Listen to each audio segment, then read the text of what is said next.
It was on this day 53 years ago that the Rolling Stones released the album Exile on Main Street. If you don't know the album Exile on Main Street, kids, come on with your coming on. One of the absolute best in Stones history, in my humble opinion. And it was on May the 12th, 1972, that Exile on Main Street was released by the Stones. That was the second album released on their own label and has been recognized by Rolling Stone magazine as one of the 500 greatest albums of all time, being in the top 10 on that list. The song you just heard from the album Exile on Main Street, Tumbling Dice, to start our show for this Monday, the 12th of May, 2025. Thank you very much for stopping by, spending some of your valuable time with us. I really do appreciate you making time to engage in these conversations. This is the most interactive radio program you're going to find anywhere in this region. So keep on interacting. Be a part of something special every day from 9 until 1. The minute we start the show, phone lines open up at 519-570-2545, star 570, and 1-800-570-5715. You can also reach me anytime via email, mike@570news.com, and our social channels, Facebook page, facebook.com/The Mike Farwell Show. You'll find me on X at Farwell_WR, and Instagram is the same, at Farwell_WR. Busy weekend on the Farwell for Hire fundraising campaign tour. Getting out, doing things, doing those odd jobs in order to earn donations to cystic fibrosis research. You know that you can buy a 50-50 ticket. There's a great early bird prize, couple of them, in fact, coming up this Friday. A Kitchener Rangers experience, followed by a $1,500 cash prize. So get your tickets before Friday at 11 a.m. at cf5050.ca. and get involved in those early bird prize opportunities and the jackpot, which is about $60,000 as we start the week. So that's $30,000 take home, cf5050.ca. But after my weekend out and about, including with a couple of local businesses, Sweet and Savory Pie Company, or Just Love Pie, and the Faux Cheesy food truck. And they're not the only small businesses. I mean, Dana Short Gourmet and Gifts has been on board with the campaign. Queen of Hearts Tea House is getting on board with the campaign. So many. TLC Pet Food, as you know, is a huge partner on our 50-50 raffle. The list just goes on. And the opportunity to be with those small business owners this weekend, serving up some grilled cheese sandwiches with Faux Cheesy, or baking some pies and some butter tarts with the great folks at Sweet and Savory Pie Company. The insight that I was able to get into running a business, all of the things that are involved, and it just reminds me why I'm so passionate about shopping local. These are the folks that live in our neighborhoods, that support our local sports teams, and I just wanted to use this as a reminder. It was just great to learn more about the effort that they put in. They really do. And by the way, they also employ our kids. I talked to a number of people that have been with those small businesses as employees for many, many years now, because you have that relationship directly with the owner. You build that rapport. They take care of you. You help make sure that the business continues to operate in the community. Please take time. Consider supporting your local business when you're doing your shopping, because these are the backbones. These people that run these businesses are the backbones of our communities. And I can't say enough about the work that they do and the generosity that they like to spread from the work that they do in the community. Support local. Support your local small businesses. All right, instead of 1, let's do 5. Who's up for a Farwell Show 5 on this Monday morning? Number 1, smile, because you are on an increasing number of speed cameras. The city of Cambridge looking at 10 new speed camera locations, including Concession Road, Elgin Street, Saginaw Parkway, and Sunset Boulevard. In Guelph, 4 new speed camera locations have launched in school zones, including on Water Street, Brighton Street, and Goodwin Drive. Number 2, 2 more Starbucks locations in Waterloo Region have won their first ever unionized contract. The United Steelworkers Union says in a statement the contracts have been ratified for staff at the Starbucks at the Indigo store at Conestoga Mall in Waterloo and at the Fairway Road location in Kitchener. The first local unionized Starbucks was the one on King Street South in Uptown Waterloo. Number 3 on your Farwell Show 5 this morning. Investors happy to see the U.S. and China call a 90-day truce in their trade war. Stock markets rose sharply as the world's 2 biggest economic powers took a step back from a clash that has unsettled the global economy. Number 4, a judicial recount today in Newfoundland is one of 3 in the near future. The Liberal candidate in Newfoundland's Terra Nova, the Peninsulas, won by just 12 votes. Another recount set to begin tomorrow in the Toronto area riding of Milton East, Halton Hills South, where the Liberal is ahead by 29 votes. Ontario's Windsor-Tecumseh Lakeshore has also been granted a judicial recount after the Liberal lost by slightly more than the threshold to trigger an automatic recount. Now, you may remember this weekend, the Liberals flipped a seat in Terrebonne, Quebec, in their favor after a recount showed the Liberals won the riding by just 1 vote, a single vote. That gives the Liberals 170 seats in the House of Commons, or just 2 shy of a majority. And number 5 on your Farwell Show 5 this morning, the Kitchener Panthers opened their regular season with a 6-5 win yesterday in Toronto. Arthur Kawara's first career home run highlighted the Panthers' victory. Also, a little history yesterday for Toronto as Amy Sato broke the gender barrier by becoming the first woman to ever compete in inter-county baseball. The Panthers' home opener is coming up on Sunday. And that is your Farwell Show 5 for this Monday morning. We'll take a quick break. When we come back, I alluded a moment ago to that Facebook page, part of our way of keeping in touch with you, interacting with you on this show, even on weekends. There was a headline in this weekend's Waterloo Region Record that struck such a chord with me.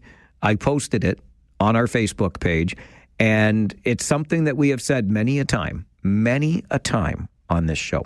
We'll talk about that coming right up. As I was out and about this weekend, Farwell for hiring myself around town, I realized something, and the headline that was shared on our Facebook page is not far off at all. We'll talk about it coming up. This is the Mike Farwell Show, 570 News Radio and Rogers TV.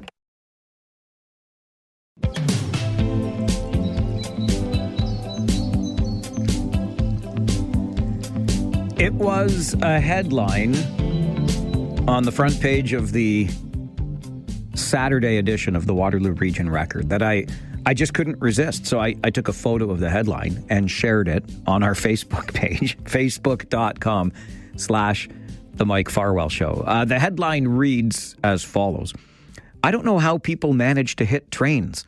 It just boggles my mind.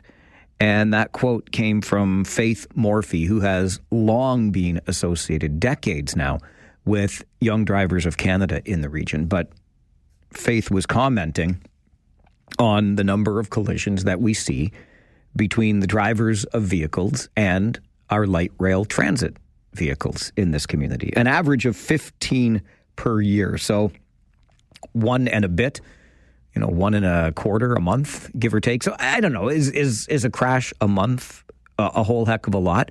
I suppose not in the grand scheme of crashes overall. But as the headline says, and as we have said so many times on this show, how do you hit a train? The train is on a fixed track.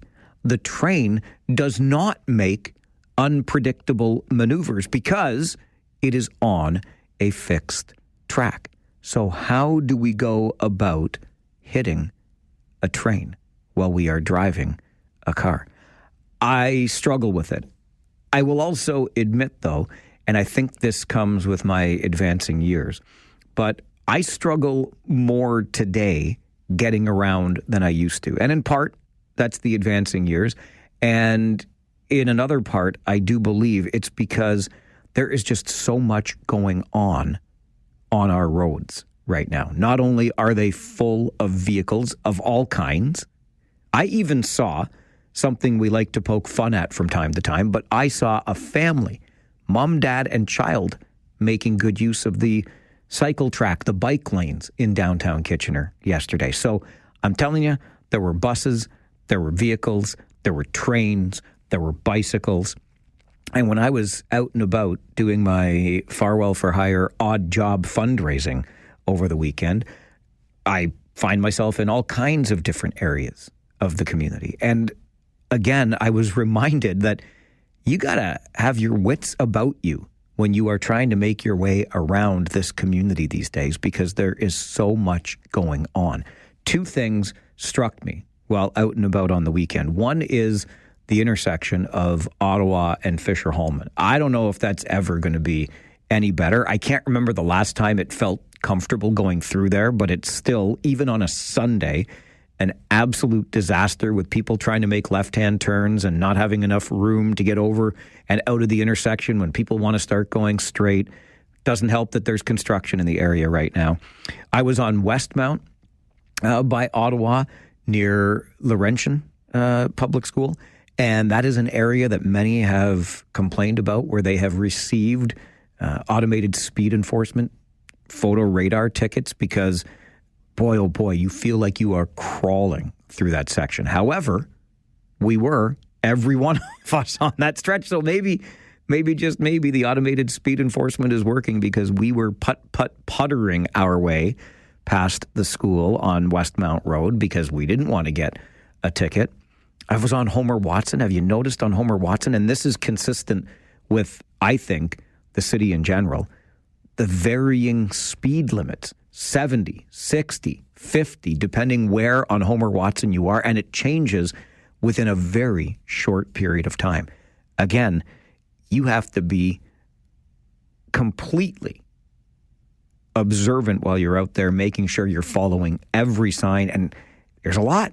There's a lot. Then into downtown Kitchener last evening, where I saw the family enjoying the bike lane, lots of vehicle traffic. I was trying to make a turn over some light rail tracks, and I was taking extra caution just to make sure. I don't want to become one of those statistics.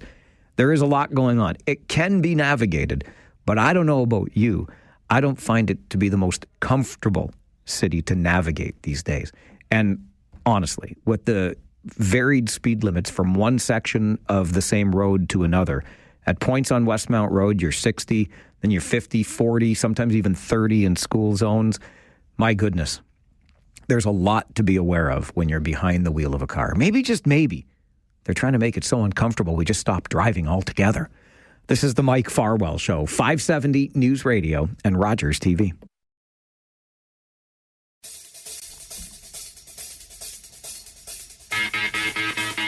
About 4 minutes away from your update in the 570 News Center, so always time to hear from you on the show. We love the interaction. Phil is with us on the phones this morning. Good morning, Phil. Good morning, Mike, man. I have two comments about traffic in KW. And the first one is, I think there's an input overload to the drivers of all the signage and lights. And the second point is, I've noticed all these people who have stuff hanging from the interior rearview mirror, and it's just a sight obstruction to the front. There's no clear view.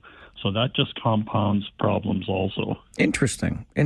I like your point about the sort of overload of information we're trying to take in. I found myself truly on the weekend when I saw the speed limit changes. Okay, looking at the speedometer, making sure I'm staying within that, even though I didn't feel as though I was going too fast, but there's so much. And then I realized, wait, you better pay attention to the road too. Yes, and you and I are seasoned drivers, and it's an input overload. You really got to watch. Phil, appreciate the input from you on the show. Good to hear from you. Okay. Stay well, my friend. And Phil would know a thing or two about how difficult it feels in the region, because he comes in from Stratford, you see. I think, aren't they still using horse-drawn carriage in Stratford? They might be. Andre, good morning. Awesome. Good morning, Mike. Thanks for my call. I have a couple of things about the train. I think it's come on now, if you come on now. To hit a train, I think they're on dope, drunk, or on lipstick or some kind of... On lipstick? What is that? What does it mean to be on lipstick, Andre? They're preoccupied by doing other things. That means they don't have time to do it at home, and they do it in their car or shaving their beer. You know what I mean? Like, I saw a guy eating a bowl of cereal one time while driving his car. Yeah. No joke. No joke. Well, it might have been oatmeal, but it was a bowl, a spoon, and he was behind the wheel. It was crazy. That's crazy. But the other thing is, Mike, when I drive with people and I'm flying, like, I have to trust, and it's so complicated because people are good drivers here. It must be easy for you, though, Andre. You don't have to see how close they come to hitting other vehicles or hitting trains. Okay, Mike, when I get off the bus and bikes are riding on a sidewalk, or I'm riding my dog on a sidewalk, people are horrible drivers, and that's why we're getting all these signs and limits and stuff like that, because people are double-H hockey, like, it's not sticking. But I want to say, can I say something last thing, Mike? Okay, real quick, Andre. Yeah, thank you. I went to find sausage and meat this weekend, and yesterday I had some sirloin. Tonight I'm going to have some eye round, but I did get the sausage. I got every freaking kind of sausage, and they didn't have the Manitoba sausage. They ran out, but my goodness gracious, is it ever good? You're right, Mike. It's a gem to have that in the community. All right, Andre, thank you for that. I'm glad you enjoyed your visit to Finest Sausage and Meat. I'm sorry that the Manitoba sausage was sold out because, it's our favorite at the Farwell house. So we may have bought a good supply. It's barbecue season, baby. Love some Manitobas on the Barbie. All right, we're going to get you to the 570 News Center for an update. And then, as you have no doubt heard, a report is coming to Kitchener City Council tonight that talks about a renovation at the Kitchener Memorial Auditorium. Much of this will be around the facilities for the players and the hockey club, but there is also a $2 million ask for the city to fund a new restaurant facility in the Kitchener Memorial Auditorium. Let's talk about it on the Mike Farwell Show. 570 News Radio.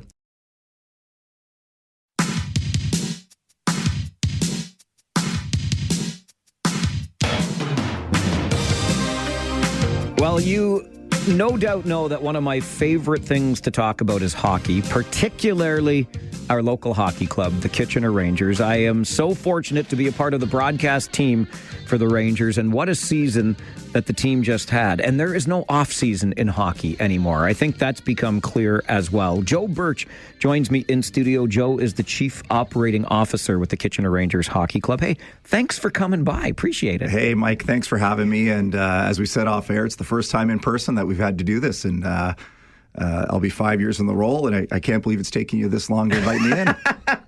It's true. I usually just see you around the rink. It's like, okay, you can only take so much of me. But, yeah, that's right. Well, you probably for the same of me, too, so it's all good. It's all good. But thanks for having me. It's an absolute pleasure because I want to talk about what's happening at our beloved Memorial Auditorium over this offseason. Another renovation, not the kind that's going to add more seats, but really what we're looking at here, Joe, is upgrades and updates to the player facilities. Yeah, as the landscape in hockey has changed so quickly, Mike, we, as a staff, I say we, Mike McKenzie, Adam Bramhill from the business side, UC and coaching staff, have been doing our best to prep for it. And it wasn't if, it was when changes are coming. And I continued to say to our staff, when changes come, what are we going to do to keep raising the bar? What's within our control? What's within our space? What is it that we can do to really improve player experience and player development? And when we started to challenge ourselves, we said, you know what, we can do better with our dressing room. And we had to get creative because of space challenges in this big, beautiful old building that we had. And so it's one move has triggered two other moves, which is sort of the where we're going to end up doing sort of three major areas of work, But the driving force here in what we're doing is improving our player experience and improving our player amenities. So we'll have a now almost a 6,000 square foot player dressing room, a new office space, which will then lead to a new media room and scouts room, which you guys will enjoy, and then the city will piggyback hopefully off of that with a restaurant within the facility itself. So significant work, but we're very excited for it. Okay, we'll come back to that restaurant piece in a moment, but you talked about the changing landscape, Joe, and with rule changes in the NCAA where players can compete both in the Canadian Hockey League, OHL, and also maintain their NCAA eligibility, it seems to me that the recruitment wars, if you will, are well underway. You have to make your club an attractive destination for players. 100%. And as much as it's about recruitment, it's retention. Sure. And so if we can't compete with, we may not be able to compete to the full scope of, say, the Big Ten schools or whatever the case might be, because they are certainly funded through football programs and major bowl games and so on and so forth. We certainly need to compete with Oshawa, our team down the road in the green and gold. We need to compete with the Windsors and Ottawas and those three facilities that I just mentioned. Those three teams are all having major renovations themselves. London, $30 million renovation. Oshawa just announced a $50 million renovation. Ottawa has plans for a brand new building. And so as great as our current facilities are, which they are, they're beautiful. If people have been in our rink and our players have been in the rink, when we talked about what we're planning to do here, the question was, why? Like it's amazing as it is. And we said, well, because we need to raise the bar. And we want to raise the bar across the Ontario Hockey League and across the Canadian Hockey League. But it's about recruitment. It's getting them in. And then once they're here, then it's our job to ensure that they want to stay. And this is part of it. So it's twofold. How do you fund it? Well, we've had amazing years post-COVID. And we will be funding it through cash. So we're not going to be borrowing anything. So we'll be funding it all on our own. The restaurant piece is something that you mentioned the city could piggyback on, which makes some sense while you're doing the work anyway and you're upgrading these facilities. The city has an opportunity here to put up $2 million of its money. What does the report tell us that the city could gain from this? Yeah, I think, once again, the building offers so much to our fan, and not just for the 40 or plus Ranger nights, right? I mean, there's the Home and Garden Show. There's amazing cheerleading events that exist there. There's all the youth hockey events that go there, concerts, so on and so forth. 130 or 140 nights over the course of a calendar year, the odd is bringing in significant events. So to be able to have a full functioning restaurant that maybe serves as a dual purpose for a concert, maybe a special VIP area, I believe that they feel that there's a great benefit to it. And I think, as beautiful as the Subscribers Lounge is, it has served an amazing purpose for the way that it looks and feels for, 50 to 70 so years. It needs an upgrade. And if you want to be able to attract major events or major tournaments or single events, it's probably very important to be able to have unique offerings, and this would be one of them. And even just on those 34 Rangers nights, Joe, plus playoffs, because let's talk about how far, right? We continue to go in the playoffs. That's absolutely. Right. Yes. But the number of times I get asked by fans from out of town, hey, I'm coming in for the game. Yeah. Where's a great place to eat? Yeah. Right? So now this becomes another amenity that the arena itself offers. That's right. Yeah. And I think that's part of it. And so if you add into the weekly tournaments, you add into all these other events, those same fans or those guests to the community are asking the same organizers the exact same question. So we experience it mostly on the Ranger side, as you talked about, but the other people who come into this community are asking the same thing when they come to the Odd. And I think it's going to be great. I think it's going to provide our fans an amazing experience. I think it'll provide the people who visit the community an amazing experience, and it should be a home run. I'm going to boldly take this on a slight tangent here, Joe, because we love this building. I've loved it my whole life. We are emotionally and sentimentally attached to it. But you talked about Ottawa, and they're going to do a brand new one.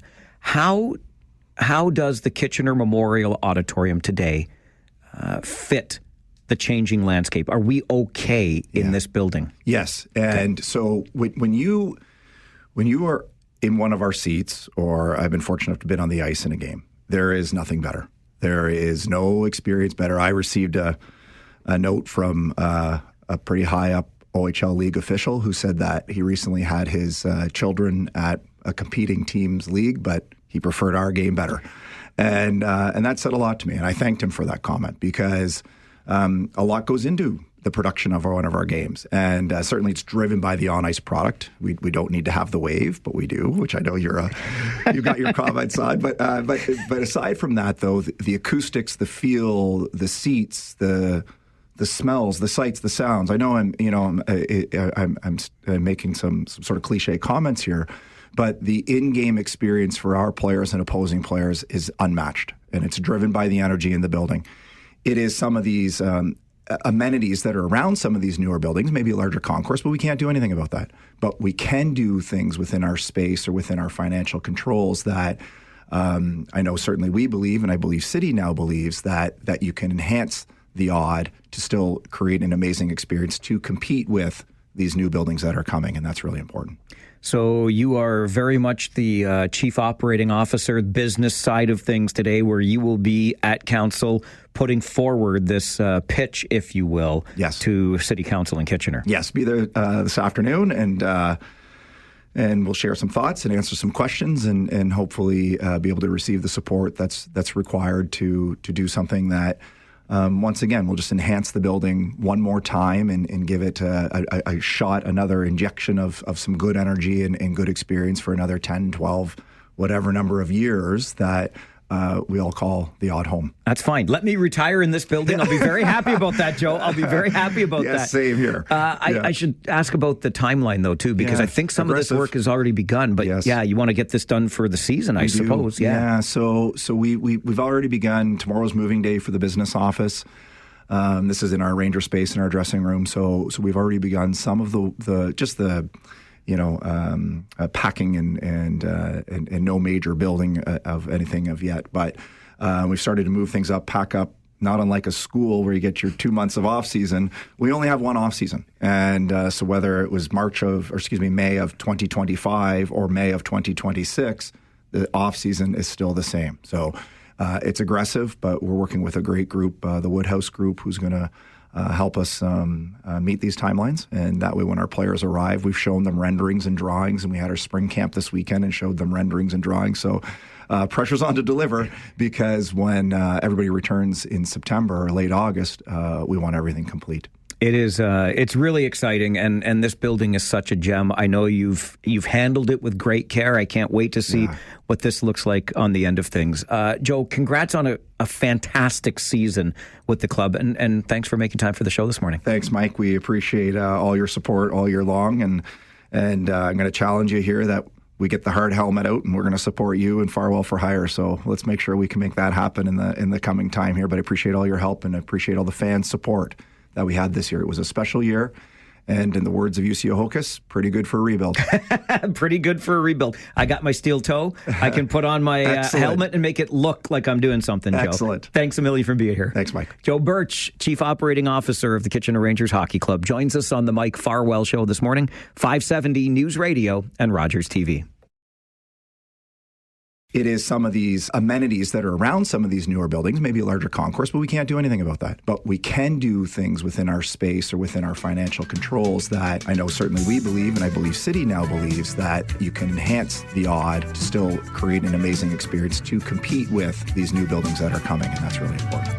Joe Birch is the Chief Operating Officer of the Kitchener Rangers Hockey Club. A renovation is already underway for the player amenities, the dressing room, the spaces that the players make use of when they're not on the ice. The office staff will also have some new renovated digs as well, to make way for the changes to the player areas, etc. And then the additional part of all of this is the Kitchener Rangers' request of Kitchener City Council to put up $2 million of city funds to upgrade and expand, create a new restaurant/event space within the Kitchener Memorial Auditorium Complex. So this is where it really has more of an impact on you, because, of course, those are $2 million taxpayer dollars. Now, the way this all works out, the taxpayer-funded portion comes out to just under $600,000, the way things end up happening through what the city gets from ticket sales at the arena, et cetera. But still, you're talking, let's just round up to $600,000 of taxpayer money going into the creation of this restaurant event space within the Memorial Auditorium. And as always, when tax dollars are being spent, we have questions about it. We have thoughts about it. And I wonder what yours are. 519-570-2545, star 570, and 1-800-570-5715. If you've known me for more than a minute, you know that I've never met two nickels I didn't want to rub together and put into my piggy bank. I am about as cheap as they come, quite frankly. And I have long been critical of municipal spending. I keep an eye on budgets like a bit of a hawk, and I have had my share of criticisms about how and where we spend money. And so I find myself in a really interesting spot here because obviously I have a very close connection to the building that we're talking about here, right? In the Kitchener Memorial Auditorium. And what we have to ask ourselves is if this is a high enough priority with all of the other competing priorities to be worth spending $600,000 or so of taxpayer money on this upgrade. I would say yes, and I would say absolutely yes. My bias and personal connection to the building notwithstanding. But the city, because of what the expanded restaurant event area will bring, will actually recoup its money within a maximum of 7 years, according to the report going to City Council today. What I would love to know after that, just for the record, if you can essentially make your money back in 7 years or less, what happens after that when essentially this turns into a revenue generation piece, right? Where is that generated revenue going to be allocated? But right off the hop, if you're talking about a return on investment of 7 years or less, I don't think you're asking a whole lot. Not to mention that, give or take, $600,000 is not the biggest amount of municipal taxpayer money you've ever been asked to invest anywhere. But the other reason I believe in this is because I had the chance a couple of weekends ago. The season ended so fast. It ended on a Wednesday night, which was April the 30th. The next day was May the 1st, which means it was the start of my Farwell for Hire fundraising. And I never really had the chance to personally close a book on the season. So I snuck into the auditorium on that following weekend and just took a walk around just to let myself, let the season wash off of me, so to speak. And I had never done this before, and I feel kind of foolish for not having done it before. But I stopped to read the history, the story of how the Kitchener Memorial Auditorium was built. And look, I remember it opened in 1951. I remember that it was built as a memorial, that's hence the name, to our war dead. I know that the Kitchener Sports Association was a catalyst in getting this done. And when we first opened it and built it in 1951, everybody wondered why the heck it was being built way out there on the outskirts of town, because that's what it looked like 70 plus years ago. But what I didn't realize, part of the history I hadn't realized, is that the idea first came around in 1938, so 13 years before the building officially opened. And much like big infrastructure projects today, there was pushback from the community saying, no, we don't want to spend taxpayer dollars on that. It's too much money. The estimate was $450,000. Let that sink in. $450,000 for the entire building. Back in the mid-1940s, let's say, it ended up costing $1 million, so more than double what the estimate was. But I would ask you to consider, what would this city look like, be like, without this gem of not just a hockey arena, but an event space for cheerleading competitions, for the KW Titans to be there, for home and garden shows, for food and drink shows, you name it. All the things, home shows, RV shows, they're all happening within the Kitchener Memorial Auditorium complex. Yes, the Rangers are the main tenants. They're able to upgrade their side of things. You've got basically half the number of days in a year this building is being used. Why not have the space there that makes it that much more attractive? Think of what you can get out of this space that you're investing in right now. So for me, it makes perfect sense. And I look forward to these brand new digs within the next few months because they plan to have it ready when we're heading back there for Kitchener Rangers hockey in late September. This is the Mike Farwell Show, 570 News Radio and Rogers TV.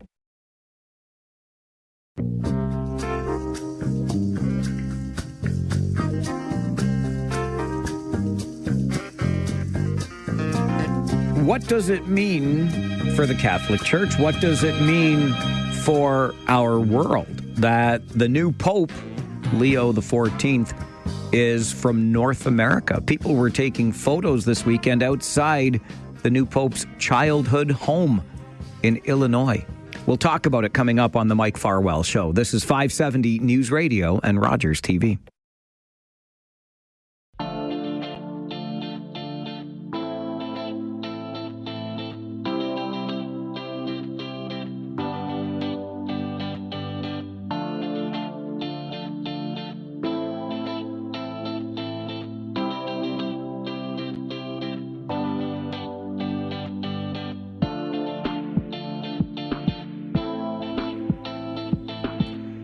He was Cardinal Robert Prevost. Now he is Pope Leo XIV, as chosen last week when we saw the white smoke billowing from the chimney of the Sistine Chapel. Jacqueline Murray is a professor of history at the University of Guelph, joins us to talk about it. Jacqueline, good morning.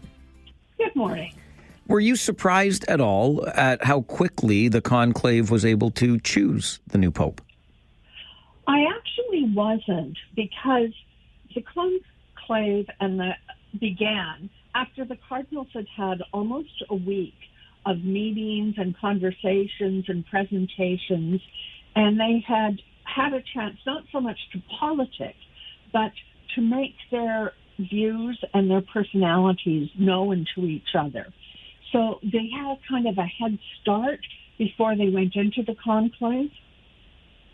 And these tend to, I mean, if we look back over the history of time, conclave being essentially a lockup, sometimes these things went on for years. That's right. There was one at the end of the 13th century that went on for 3 years. And people were so frustrated. It met in 3 different cities, actually.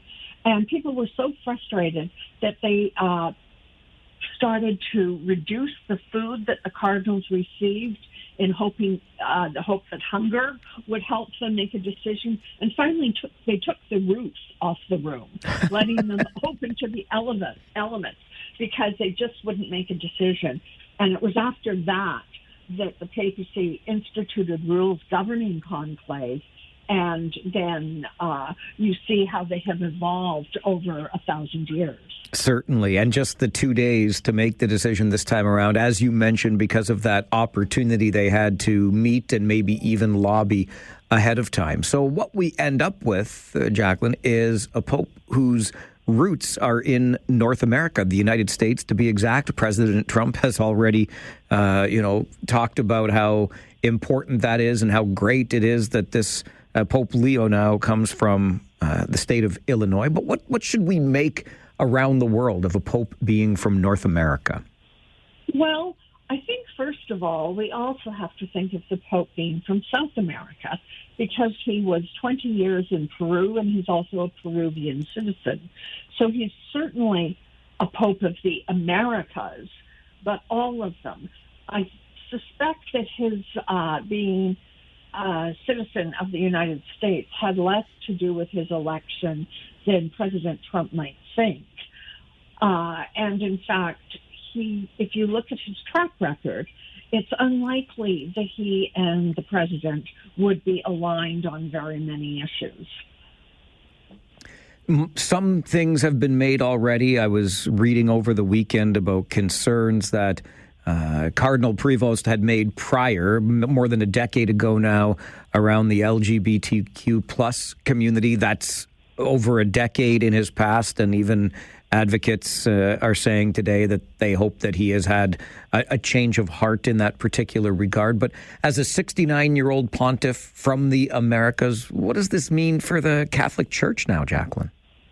Well, if you look at just the question you've raised, the LGBTQ plus issue, in fact, I wouldn't hold out too much hope on that.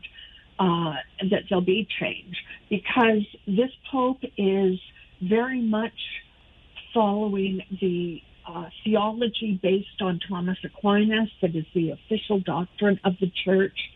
That's one of the reasons that Francis was very cautious and actually came out with a number of statements that would suggest a biological hierarchy between men and women, and problems with gay and particularly trans people.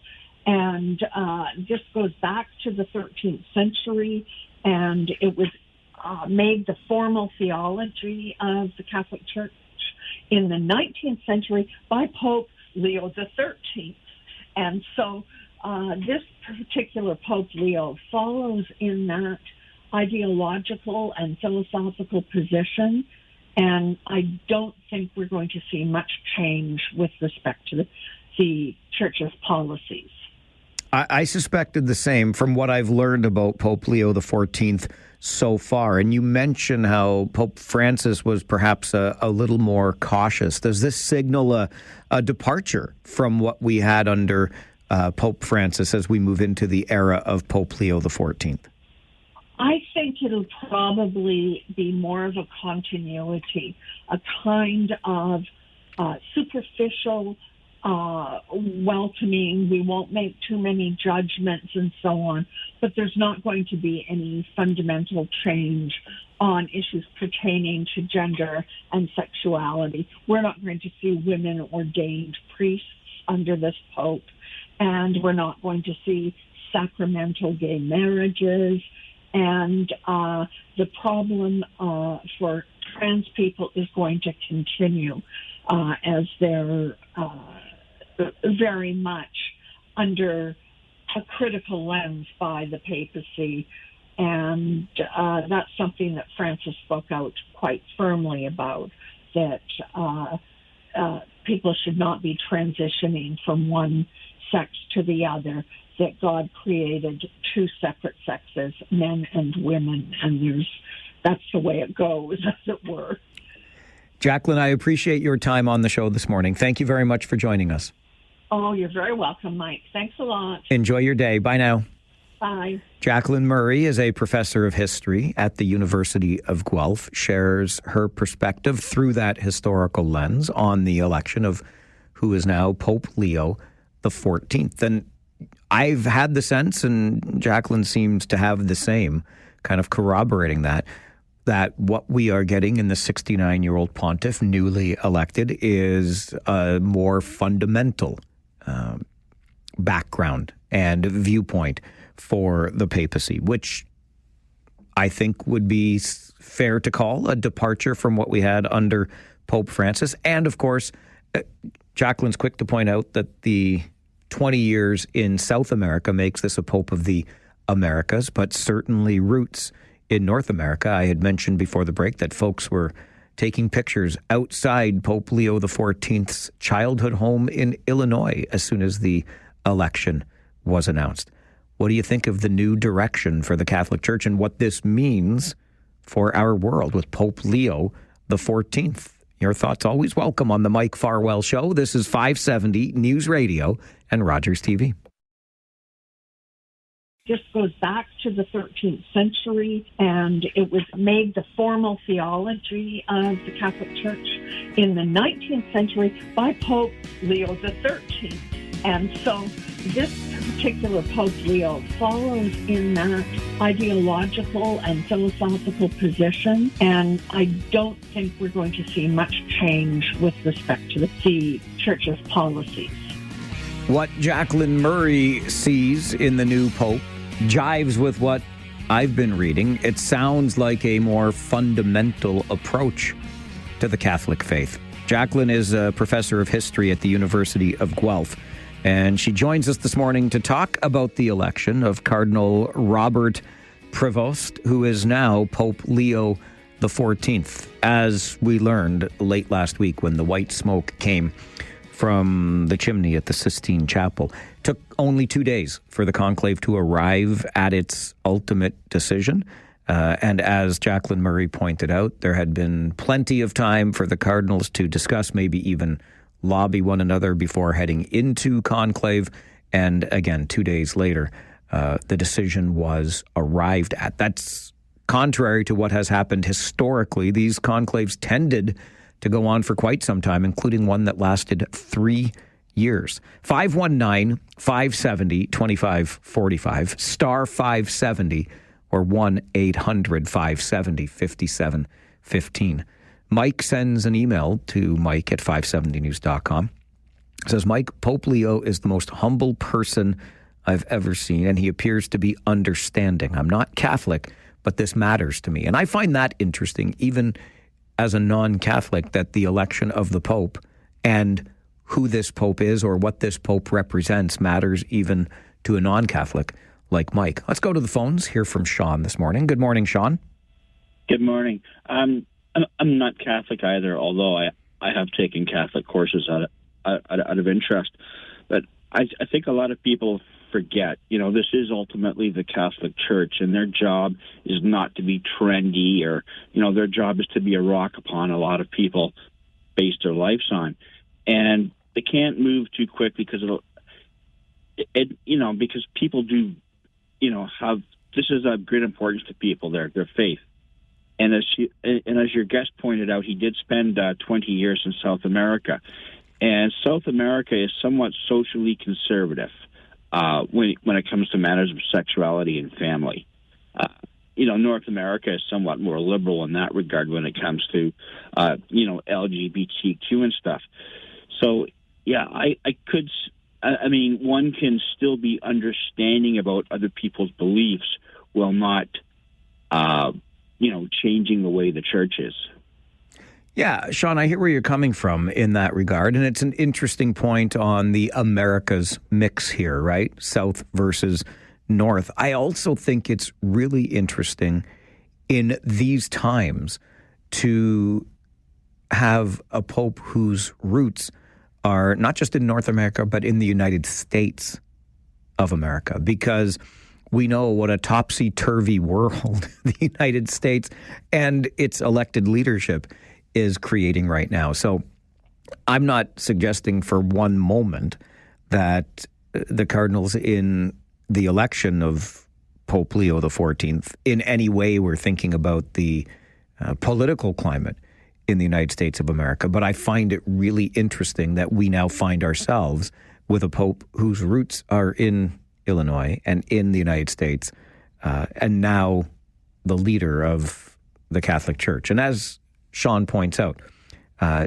just because North America tends to be more socially liberal doesn't mean that the Pope will necessarily change church doctrine or become more open in that regard. It sounds like Pope Leo XIV will be very much fundamental when it comes to his approach. But again, I'll go back to what Mike said, and Sean acknowledged as well.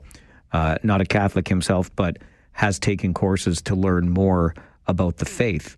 Even Mike, who emailed, says he's not a Catholic, but the election of the new pope matters to him. And there is certainly something to that as well. Obviously, there was a great deal of news coverage around it, and we waited with somewhat bated breath last week until the election was finally announced. But this does resonate across all faiths and around the world, that Pope Leo XIV is now the elected head of the Catholic Church. I find the North American roots to be the most interesting in all of this. And at 69 years of age, one would expect there is considerable runway ahead for Pope Leo XIV. And we'll see what direction the Catholic Church takes and how we all respond to it in the months and years ahead under Pope Leo XIV. This is the Mike Farwell Show on 570 News Radio and Rogers TV.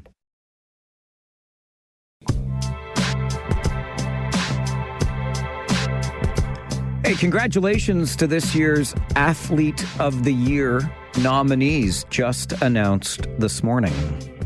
Some hockey player you might have heard of, Mark Scheifele, plays for the Winnipeg Jets right now. How cool is the possibility that we could have 3 straight years of local players winning Stanley Cups? Nick Hague with Las Vegas a couple of years ago Then it was Steven Lorentz with Florida last year. Lorentz with the Leafs right now.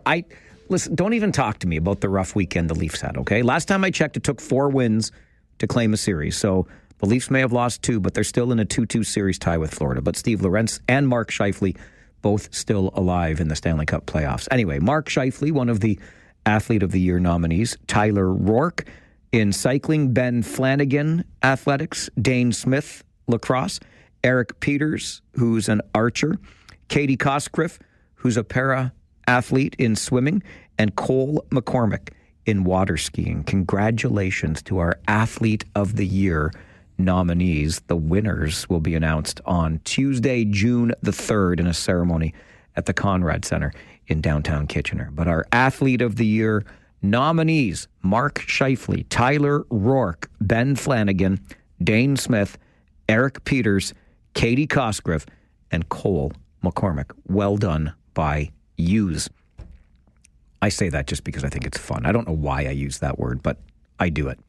I wanted to remind you of our Farwell for Hire 50/50 draw as well, because there are a couple of early bird prizes being awarded on Friday, and I think they're kind of cool. I don't know, maybe you'll think so too. How about a Kitchener Rangers VIP experience? What this means is your opportunity to have a tour of the Rangers dressing room. And if you were listening earlier this morning, that's going to be a renovated dressing room. I've seen the renderings. It looks really cool. So you'll get a tour of that dressing room. You'll get a signed Kitchener Rangers jersey, and you will get the chance to experience a game from the broadcast booth with Paul Fixter and I. We'll probably even throw you on the air for a minute. We can have a little chat about hockey or whatever it is you want to talk about, but that is the Kitchener Rangers VIP experience early bird prize that could be yours if you buy a Farwell for Hire 50/50 raffle ticket before 11 a.m. on Friday. And that's not all. We are also awarding a $1,500 cash prize early bird on Friday at noon.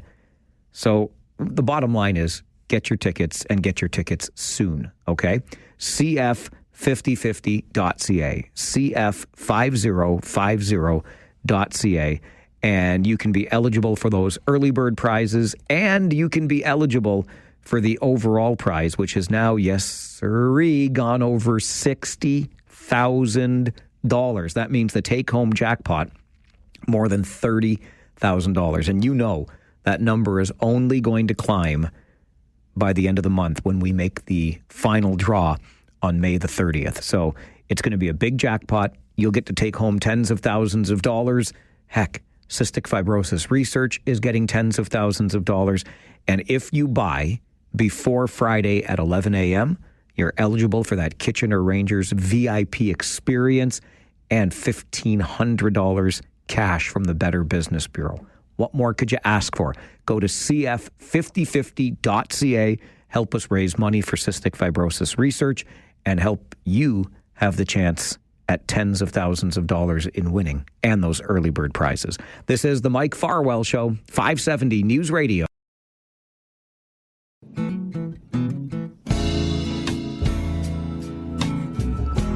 I spent that entire update with Matt not listening to the update because, I'm sorry, Hutch, I really am, but an old friend has stopped into the studio. And I don't mean old in the old aged sense, but this guy and I go back a lot of years from his time in communications at the region of Waterloo. He is happily and gainfully retired now. He deserves every minute of it. But, of course, once you're in this community, you get involved and you stay involved. Brian Stortz is the chair of the Kitchener-Conestoga Rotary Lobsterfest, which is coming up on Friday, June the 6th. He makes time for us this morning. Good morning, Brian. Thanks, Mike. Great to be here. I got to say, this is the first time I've ever been on your show. Of all the years that I worked in communications, again, you once gave me a tour of the of your new studio, but this is my first time here. So thanks for having me. And it's actually a big order to sort of switch from picking a new pope to Lobsterfest. I can't say that Pope Leo will be joining us, but Father Toby Collins will be there. And in this community, you know what? He's the next best thing. I could not agree more. You had actually sent me a note and said, I can comment on the new Pope. And I'm like, well, I know how connected you are to our local Catholic community. And Father Toby is an absolute gem. Well, he's as close as I get. So we'll have to leave it there. And it's funny. I guess it just speaks to your role over all of these years, Brian, that you and I didn't end up having many conversations together because you were always the guy making sure we got the people that we needed, including in the past even to talk about Lobsterfest. But now you move into the chairs role here. Yeah, thanks. Yeah. And it's, again, we're looking forward to a successful Lobsterfest again this year. It's just some details that folks might be interested in. It's going to be on the 6th of June at St. George's Hall again this year. It's a tradition in this community. It's probably one of the marquee events that this community and this Rotary Club puts on. Last year was a sellout, and I think the year before was as well. So if folks are up for joining us and getting tickets, they should check out our website, which is lobsterfest.ca. Just Google that, and they'll find all the information there. It's going to be a great night. The Coddles again is providing the lobster. They're flying it in fresh from the Maritimes. And certainly, I think as Canadians now, we need to step up and help our maritime and fellow Canadians. And they're having a tough time, selling their lobster. So let's be patriotic and get out and support such a worthy part of our country. There's the new chef at St. George's is a rib master. He's going to do some magic with the ribs this year. So I think we're really going to have a fabulous event. The other item worth mentioning is that the entertainment this year is the local band, which you may know, Group Therapy and the OCD Horns. Oh my gosh, yes. They are outstanding, and you probably know Len Ringwald, and there's a couple of Bergauers in there. Pierre Winkler's the drummer. So we're really looking forward to them. They're gonna really light that place up. So it's going to be a fantastic night. It really will. And you talk about this being so well known on the calendar, Brian. I'm not surprised that it is sold out year over year. The Coddles being involved, Coddles catch. You hook 'em, we cook 'em. Ron, the Codfather, likes to say. And so flying it in from the Maritimes just for this event on June the 6th. The other thing to remember about this is what it supports. We raise money, obviously, for Kitchener-Conestoga Rotary, which allows you to fund all manner of initiatives. Yeah, thanks, mate. Yeah, our Rotary Club is particularly active in international work, and that's one of the reasons that I joined the club, because it really spoke to my, some of the personal priorities that I've got. So we have projects, a lot of them in Africa. We've got a Nurses for Africa. We have an extensive health program in Africa.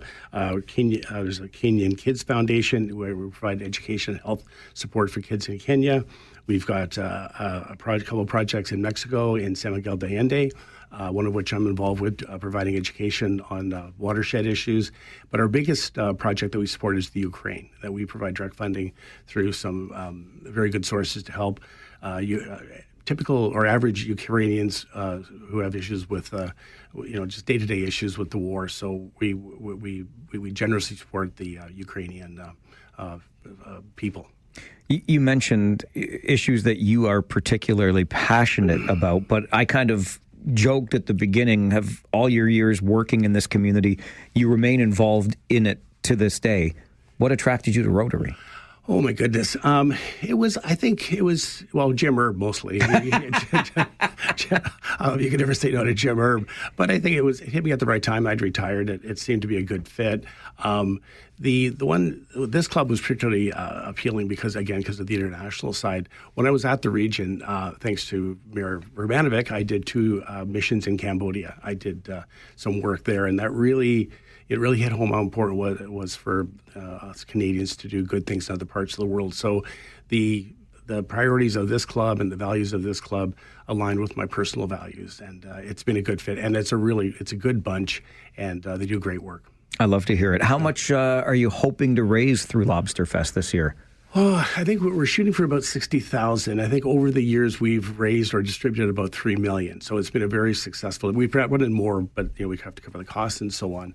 This event's been around since 1972. This is one of the the longest ongoing events in the community, and it's got a great history. So we moved to St. George's Hall. It's been they've been a fabulous venue, and so we're hoping to be hit that mark again this year, if not more. All right. How much are tickets? Tickets are $150, and or if people want to buy a table, there's information on our website as well. But individual tickets are $150, and again, it's going to be a really, really good night. So, and again, hopefully, again, it will sell out, and people, if they're interested, should book their tickets early. I would pay the money just for the food because it's always so good. We've enjoyed it many times in the past. Group therapy in the OCD Horns will be there. It's all taking place on Friday, June the 6th at St. George Banquet Hall in Waterloo. Really good to see you. Thanks for stopping by. Keep up the great work. Great. Thanks, Mike. Great to see you, too. Brian Stortz is the chair of Lobsterfest with Kitchener-Conestoga Rotary. Again, June the 6th. It's coming up just 3-4 weeks from now. Friday, June the 6th at St. George Banquet Hall. Find out more at lobsterfest.ca. This is the Mike Farwell Show, 570 News Radio and Rogers TV.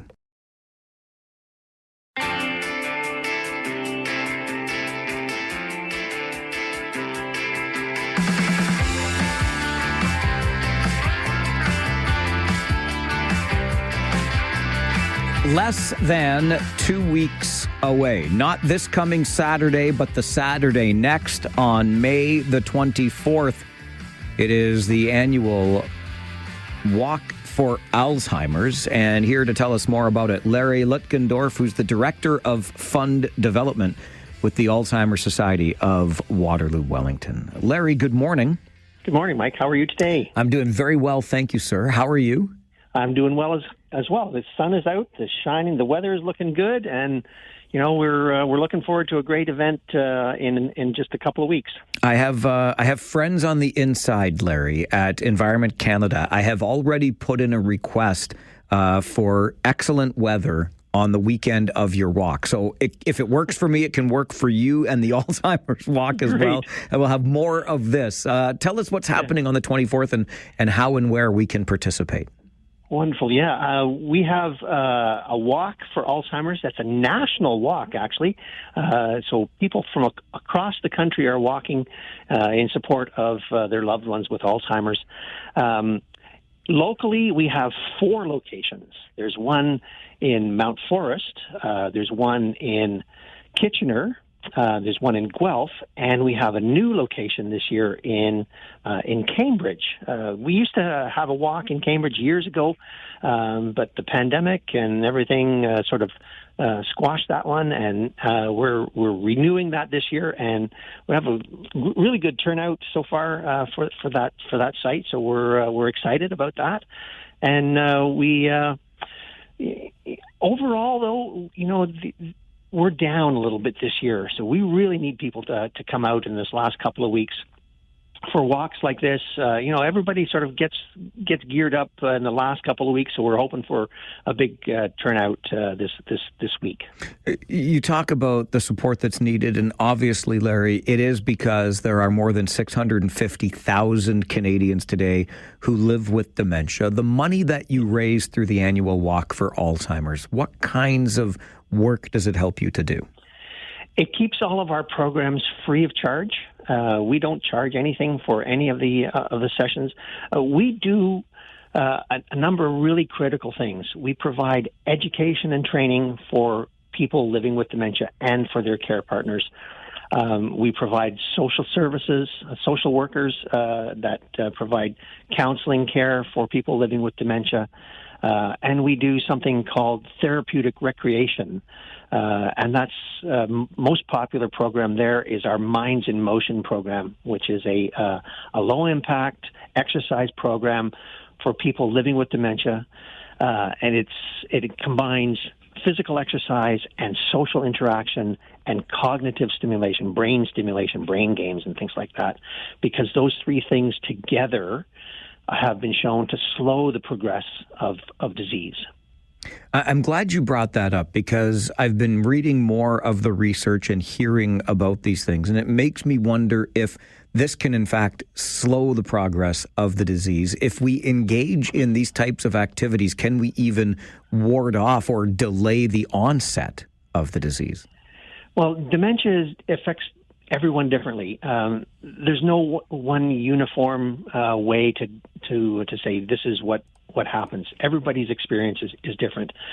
But what we do know is that making healthy choices, like so many things in life, making healthy choices makes an impact on your body's ability to ward off or to slow the progress of disease. Dementia is a progressive disease, and there is no cure for it. But we do know that exercise every day, eating healthy, getting a good night's sleep, and staying socially connected, that's really one of the key things that the research has found, is that the social connection helps people stay more alert. So, I know, I gotta say hi to Mike. How do I remember? My brain has to process. Yeah, that's Mike, and he works for 570 and all that sort of stuff. Keeping your brain engaged that way by keeping your social connections just helps to slow the progress of this disease. How much are you hoping to raise at this year's walk, Larry? Mike, we need to raise at least $135,000 this year. And like I said, we really need people to step up and come out this year because the economy, the economy is like these days. It's slowing down, and but our demand for services is growing. You mentioned the number at the top of the segment here of $650,000 or 650,000 people. In just a few more years, by 2030, we expect that number to be close to 1 million people in Canada. In our region here, we know that there are 41,000 people impacted by dementia, either as a caregiver or as a person living with dementia. And so the numbers are growing, and we expect that to just keep on rising for the time being. So it's really important that people just step up and help us to make sure that people living with dementia can live their best day.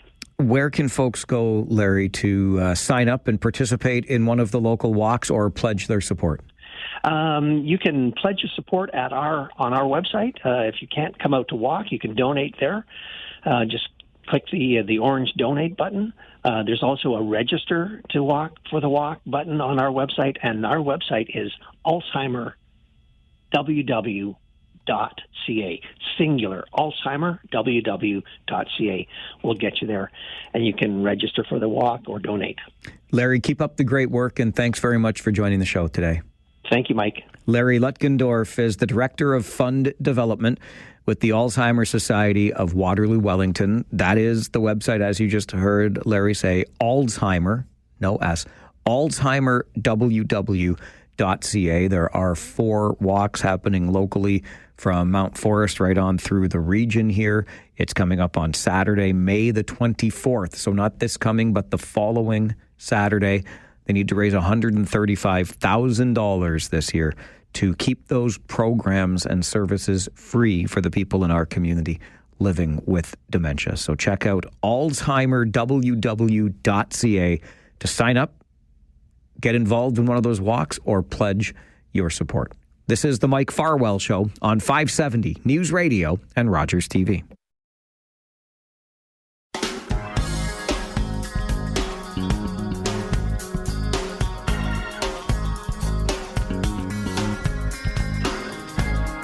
It is a Monday here on the program, says Captain Obvious. Mondays have a feel to them, even bright, sunny Mondays like this Monday, May the 12th, doesn't it? But on Mondays, we do several things regularly. Noon till 1, our Talkback Hour is your rant or rave hour on the show. So that's coming up in just over an hour's time. At 11:30, just over 30 minutes from now, David Drewe will be here with Drewe's Views. And among other things, we'll talk about federal Conservative leader Pierre Poilievre and his seeking a seat in a by-election in Alberta. And at 11 o'clock, just a few minutes away, This Week in Music History with musicologist Brian Allison. And you'll get some good stories about things that happened on This Week in Music History. I'm just reflecting on our earlier conversation this hour about Pope Leo XIV, who brings a more, I would say, fundamental approach to the papacy. There were some concerns raised over the weekend about comments made by Pope Leo XIV when he was still Cardinal Prevost. more than a decade ago, not recognizing same-sex couples under church law, and his comments being perceived to be anti-2S LGBTQ+.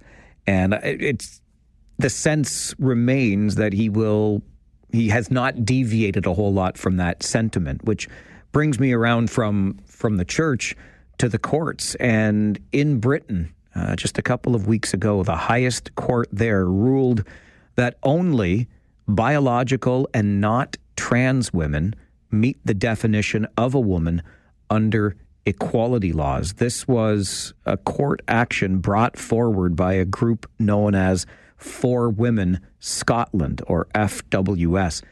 This decision confirms that single-sex services for women, such as refuges, hospital wards, and sports, can exclude trans women, which clears up legal ambiguity in the case.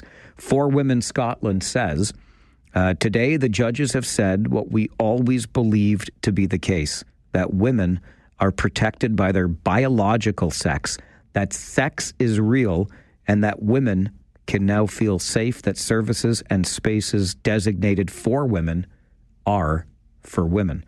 Legal experts, of course, say that this ruling now shows equality legislation might need to be updated, and updated urgently, to ensure that trans people are protected. But this, in Britain's highest court, says only biological women, not trans women, meet the legal definition of a woman under equality laws. From the church to the courts, and some interesting movement in that regard. This is the Mike Farwell Show, 570 News Radio and Rogers.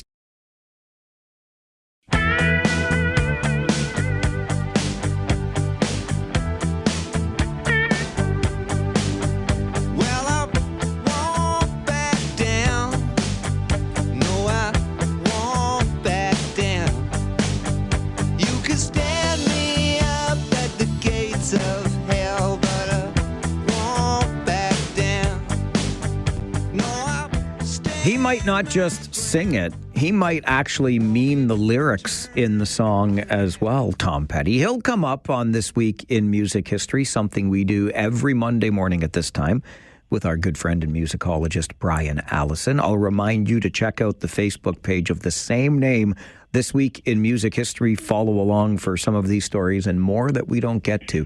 Another trip down musical memory lane. Mr. Allison, good morning, sir. Good morning. Let's go back to a year that I think we need to have some good mojo around, because I'm a Leafs fan, Brian, and the last time the Leafs won the Stanley Cup was back in 1967, which is notable on This Week in Music History. It is, not just for that historic and last time Leafs win. We're going to be fine. We're going to be fine, Brian. We're going to be fine, yeah. I agree. Yeah. I still have hope. You and me both. But 1967 was also the year that saw the rise to the top of the Monkees. So I think most people are aware of the history of the Monkees, that they were a prefab band. They were put together as a television show, essentially, and they had songwriters come in and write songs for them, and they didn't even really play any of the instruments until much later in their career. So this was going to be a show that sort of, was America's answer to the Beatles, sort of four funny guys who sang catchy songs and were cute and that sort of thing. But the music was not ignorable at the time. So the Monkees' second album in This Week in 1967, More of the Monkees was the title, went to number one in the UK. And the interesting fact is that in 1967, there were only 4 LPs that went to the top of the charts. The Sound of Music soundtrack, which spent 17 weeks at number one, Sgt. Pepper, of course, 25 weeks at number one, and the Monkees' first and second record made up the other weeks of the year in the number one spot. So, I think the Monkees have certainly taken a lot of flack over the years for, not being real and not playing their instruments and not writing their songs. But you can say what you like about them. They had chart power in 1967. They certainly did. And somebody else who had chart power, so much so that you'd wonder how on earth he'd ever need to file for bankruptcy, but that's what Meatloaf did on This Week in 1981. What an awful story. I mean, I don't understand how more people haven't sort of talked about this over the years. I think it kind of flew under the radar. But yeah, 1981, Meatloaf filed for bankruptcy with debts of over $1 million. And $1 million in 1981 was closer to like $3 million today. So it's a substantial amount of money. And don't forget, Bat Out of Hell sold over 43 million copies worldwide. This is the thing. Like, come on. And that's just, a few years earlier when Bat Out of Hell came out in 1977, 4 years in, they've sold 43 million copies of this record, toured the world. The song or the album was still actually charting in some countries in 1981 when Meatloaf had to file for bankruptcy. So his quote was that he said, quote, "I made almost nothing. That's how it was back then. The record company said Bat Out of Hell never made a profit." I'm just like, come on with your coming on. You sold 43 million copies of this record, and the artist is filing for bankruptcy? Just ridiculous. So Meatloaf actually had to sell the rights to many of those songs that he co-wrote with Jim Steinman on Bat Out of Hell just to pay off his bankruptcy. So think of the irony there. You've sold 43 million albums of songs that you co-wrote. Now you have no money and debts of over $1 million, and you have to sell the rights to those songs to pay off your debt. Unbelievable. Like I said, I think I said to you, how is this not a movie? Somebody should make a movie out of this. Well, I think if you listen to the Bat Out of the Hell album, I mean, it's basically movie length anyway, right? Those songs were epic. For sure. Yeah. Absolutely. And loved the globe over. I mean, everybody loved that record. It was just huge. And to think that the artist, essentially got nothing out of it seems rather perverse to me. A song, Brian, that I loved as a kid, and now I'm starting to question it. But hey, I was 11 years old in 1982 when this dynamic duo paired up for Ebony and Ivory. And I didn't know that this was, as disliked as it was. Same. This was something that I read later. But yeah, so 1982, Stevie Wonder and Paul McCartney, both major recording artists, did a duet of Ebony and Ivory, and it charted at number one in the U.S., gave Paul McCartney his 24th number one as a songwriter in the U.S. I think at the time that was a record. And it just became this huge hit. But then years later, people started talking about it as, quote unquote, the worst duet ever recorded, the worst song of all time. Blender magazine in 2007 named it the worst duet in history.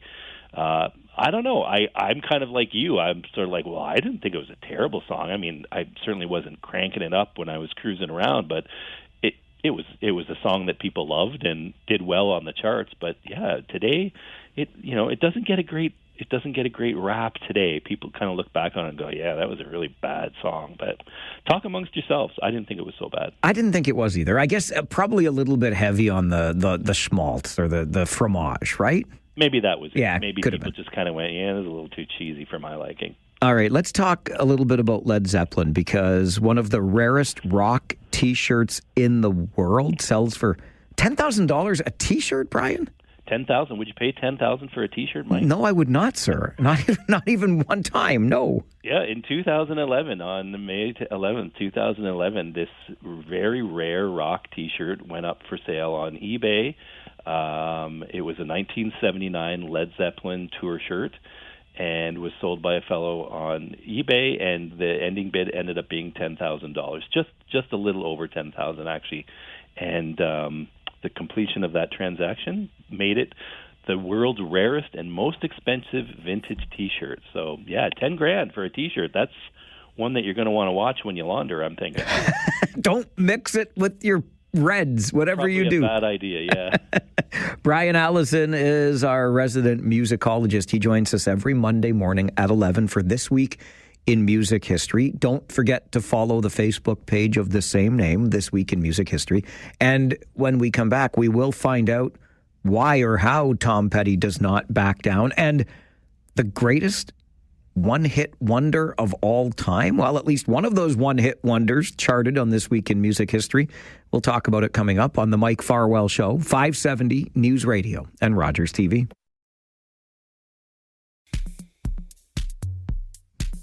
Every Monday morning at 11, musicologist Brian Allison joins us for This Week in Music History. He's got a Facebook page of the same name. I encourage you to follow along. This Week in Music History on Facebook. You'll get more on these stories and so much more every week, a musical trip down memory lane. Brian, let it not be forgotten that being a rock star can be a very dangerous thing, as the former lead singer of the Yardbirds found out on This Week in 1976. What a tragic story, yeah. So May 14th, 1976, Keith Ralph, he was the former lead singer of the Yardbirds, 33 years old at the time, and he was electrocuted while tuning a guitar, which was not properly grounded. The accident happened in his West London home, and he was actually found by his 8-year-old son, still plugged in and holding the electric guitar, which ended his life. So, wow, it's, a true death by rock and roll, but what a tragic loss. Keith Ralph was quite a talented singer and certainly a talented guitar player as well. And the Yardbirds were, just a huge band that basically birthed Cream and birthed Jeff Beck and birthed Led Zeppelin, because all of those three guitarists came from the Yardbirds. So it was a sad loss when we lost Keith Ralph. No question about it. Speaking of loss, and this ties into the song that we started This Week in Music History with this morning, and that is I Won't Back Down by Tom Petty. He suffered a big loss this week in 1987. He sure did, and it inspired that song, I Won't Back Down. So in 1987, a fire destroyed Tom Petty's house in Los Angeles. It was set in the early morning hours, spread very quickly through the house. Fortunately, Tom and his wife and daughter were able to escape, and the housekeeper without injuries, but much of his personal property, including a lot of memorabilia from over a decade with the Heartbreakers, was lost in that fire. The cost was estimated at close to $1 million, and it was later determined that somebody had taken an accelerant and spread it around the foundation of his house and thrown a match on it. It was a case of arson. So they never caught the person, but Tom went on to write the song, I Won't Back Down, which was inspired by that event, and went on to become, of course, a huge hit on the 1989 album Full Moon Fever. And I love the fact that Tom elected to rebuild his house on the same property, which I think was, another kind of middle finger to whomever might have done this. They never did catch the arsonist, though. Never figured out who did it. So, tragic thing. And yet he had something come from it, which, of course, is the song. And, yes, rebuilding on that same site. Good for him. And a great song. I Won't Back Down almost became Tom's signature song as a solo artist. So, again, tragedy breeds art.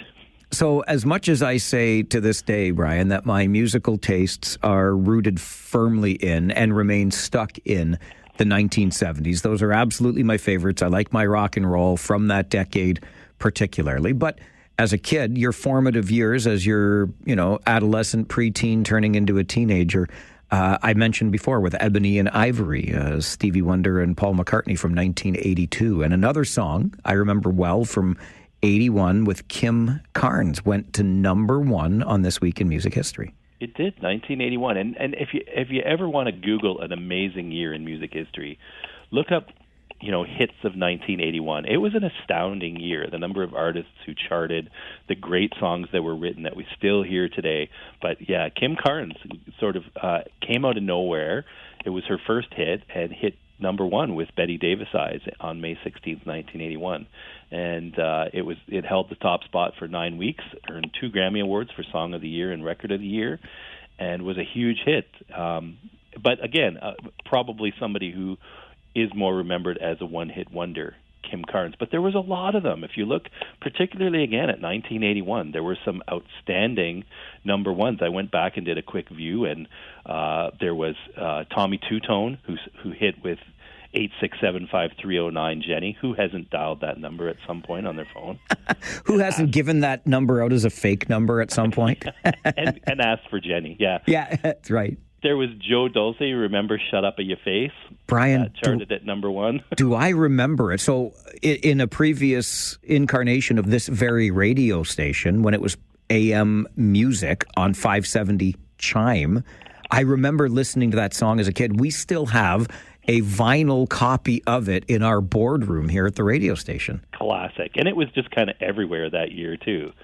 You and I talked last week about the theme from The Greatest American Hero. You bet. Believe it or not, Joey Scarborough, that was a number one, and he was a one-hit wonder as well. There was Canada's Chilliwack, My Girl, Gone, Gone, Gone. Now, Chilliwack did have a few other hits, but I think they're largely remembered for My Girl. So, yeah, it was a big hit for one-hit wonders, for sure. I'll tell you. One-hit wonders. And we're of the same vintage, so we were probably consuming all of these same songs and loving every one of them with not understanding fully that, through the lens of history, they might not hold up quite so well. You know what? I actually, full confession, I actually have a playlist on my phone called 1981. No way. All hits from 1981. And it's a playlist that I could listen to 1,000 times. When you look at the songs that came out, Jesse's Girl and Love a Rainy Night, Rapture, Kiss on My List, Hall & Oates, like just sometime when you get a chance, sit down and Google hits of 1981, and it really was a fantastic year. And yeah, you and I being the same vintage, it was also a formative year age-wise, so just starting to tap into our own musical tastes. Absolutely. I might need to make a playlist like that of my own, Brian. Well done, sir. I will send you mine gladly. It's a beauty. I look forward to it. As always, this has been fun. Thanks, Brian.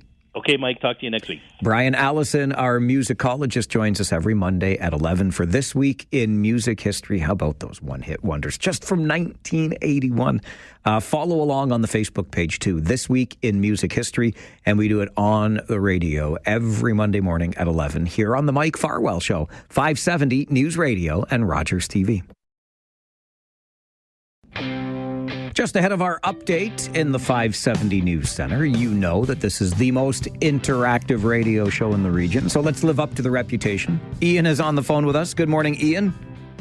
Hey, Mike, just doing the road trip north to the cabin and a couple of things.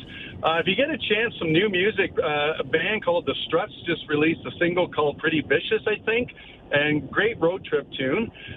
This past weekend was Rushfest Scotland, which unfortunately I didn't get to, but Rushfest Canada is August 1st and 2nd at Massey Hall and one other venue, something for you Rush fans to check out. And then finally, I find it interesting about Meatloaf, and for that matter, the 80s, because I just heard that John Cougar, his American Fool album, the label did not want to release the album. John thought it was some of his best work. The label thought otherwise. They reluctantly released it, and of course, some of the best singles came off of that album. So I love when I hear these stories about record companies and, it's not going to work. 2112, of course, as you and I know, being Rush fans, was one of those albums that, nope, it's not going to work. And yet it's, next to Moving Pictures, their top album. But I question sometimes record executives where they're at with things and how much music they actually understand. Anyways, I really enjoyed this part of your show, Mike. Have a good one. Thanks, Ian. Appreciate it. I know that many a talk radio listener was a rock radio listener before becoming a talk radio listener, or maybe you still dip your toe in both worlds. We certainly enjoy This Week in Music History, and yeah, interesting stuff all around, especially when you consider how much control the record companies and the record labels had over artists way back when, and how that pendulum shifted. And now, of course, with downloads, streaming, picking one track at a time, really artists make their bread and butter when they are on tour, because it's not so much from royalties on sales of physical albums, because that just doesn't happen to the same degree anymore. Speaking of Rush, I can't help but think of one of the folks who has for many years now supported the Farwell for Hire fundraising campaign, and that is Sweet and Savory Pie Company and Just Love Pie. I've worked over the last number of years with Diane, who co-owns the business with her husband, Henry.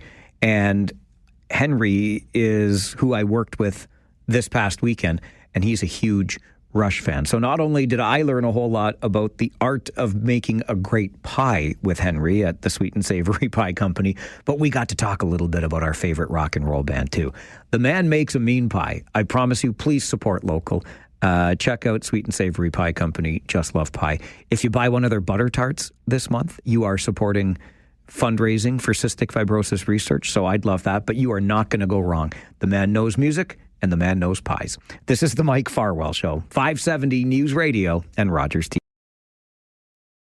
Has anybody heard from Crazy Dave? Has anybody heard from Crazy Dave? Has anybody heard from Crazy Dave? I haven't seen hide nor shaggy head of that boy in 4 years. But you'd know him if you met him. Played harmonica like the cat lost his balls. Yep, Crazy Dave. Had a toothy smile as big as my hand. Always chewed on a toothpick or a long blade of grass, drank from the bottle, rolled the worst cigarettes, was impervious to insect bites. It's one of the best damn tree-planting highballers east of Prince George. Scott Wicken introduces David Drewe for us Monday mornings, 11:30. Drewe's Views. David is a former Conservative Party staffer. Now he operates his own company called Negotiating Change, Government Relations, Stakeholder Engagement Strategies. Good morning, sir. Good morning. You are summery, open-toed shoes and shorts as you stroll in here today. The shorts aren't open.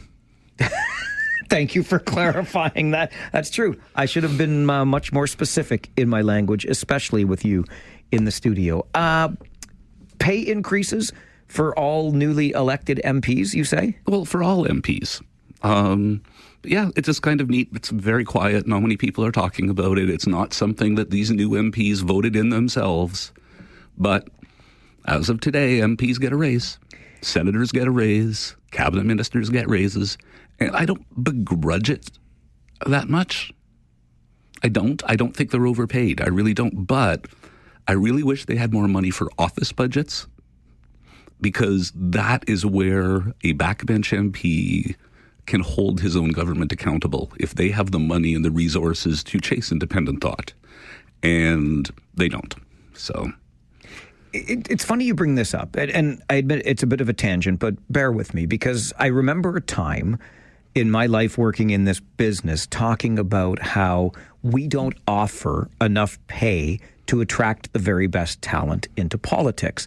And now this morning I was listening to the story of Pierre Poilievre declining the severance that he could have collected, even though he's going to run in a by-election and likely win in the by-election, etc. But he's not going to take the severance that he is eligible for. However, the bigger point is he earns a salary of about $210,000 as an MP, another $99,000 on top of that for being the leader of the official opposition. So you're north of $300,000. Well, he was.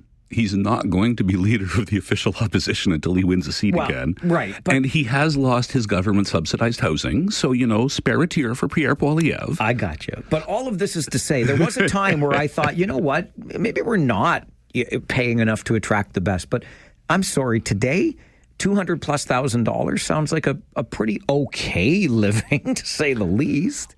Yeah, it's that K-shaped society we're in. For a whole lot of people, that's an impressive amount of money. For a lot of people, that is an impressive amount of money.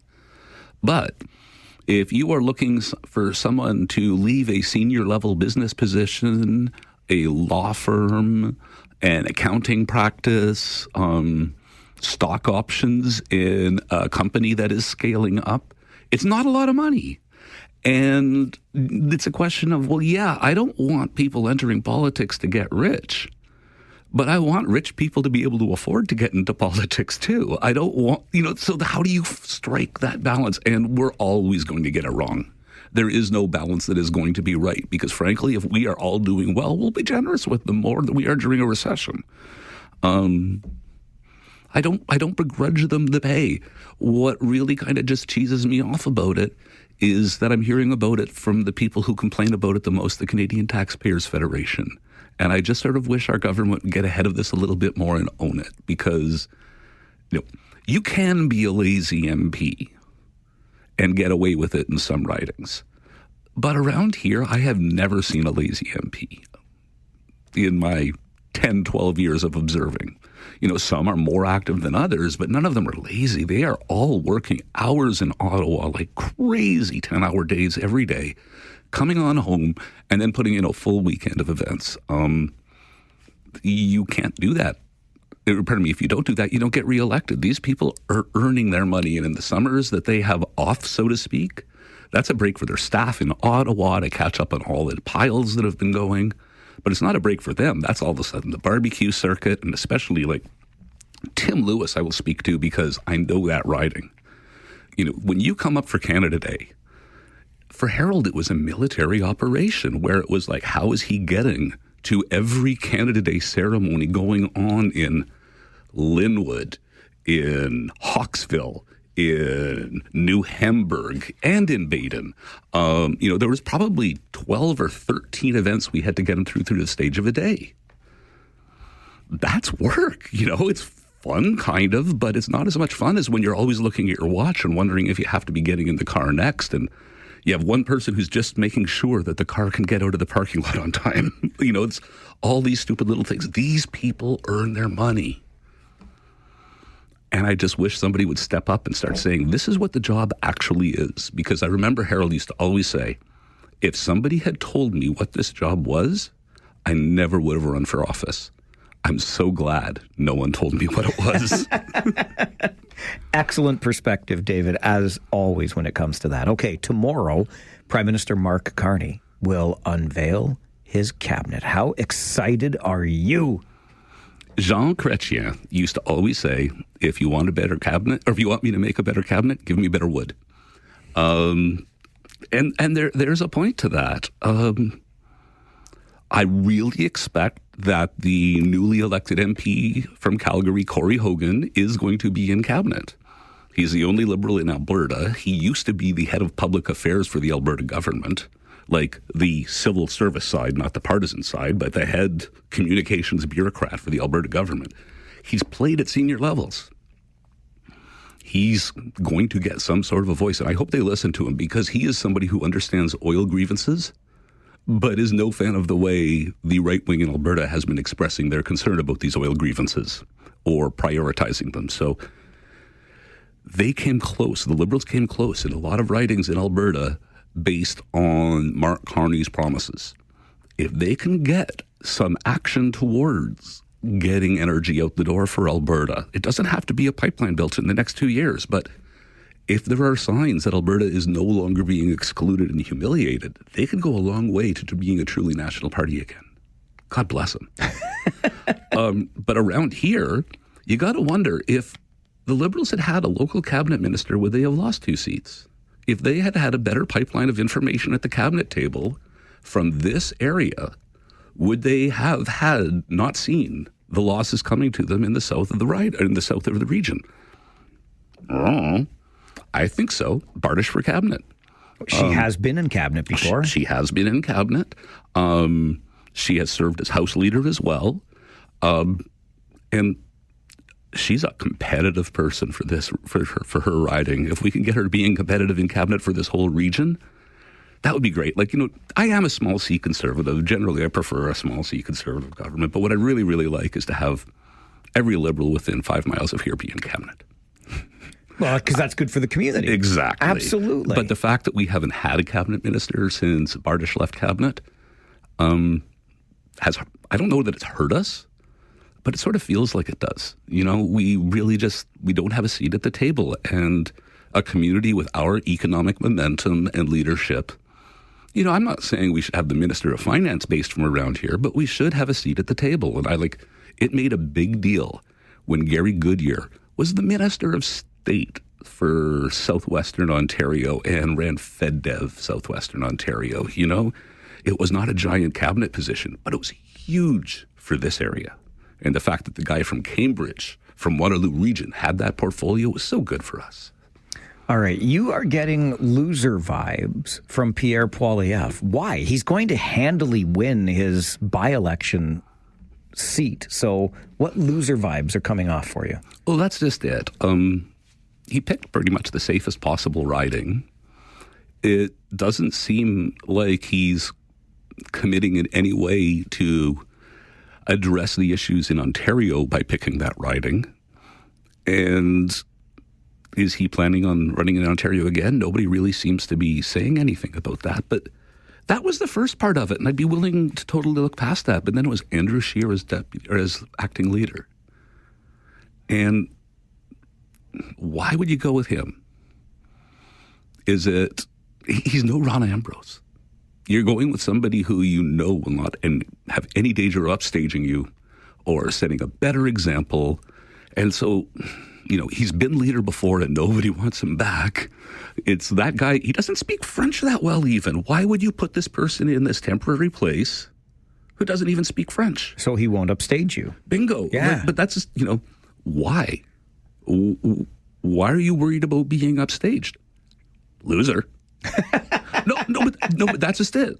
That is, it's different because when Stephen Harper left, he knew he was never coming back. And the caucus picked Rona Ambrose. And by the time she was leaving, everybody was like, can we make her run for leader? To the point that her husband was walking around the convention saying, say no to Rona for leader. It was quite hilarious. But that was so great because she kept the morale up. Everybody saw positive things going on. And we're going to have Andrew Scheer. And, he was out on the media circuit last week. And I remember why he lost. And so, putting this guy in charge for even just a short period of time, why? Loser talk. Yeah. I am not taking any chances on anything. I'm going to the safest possible riding.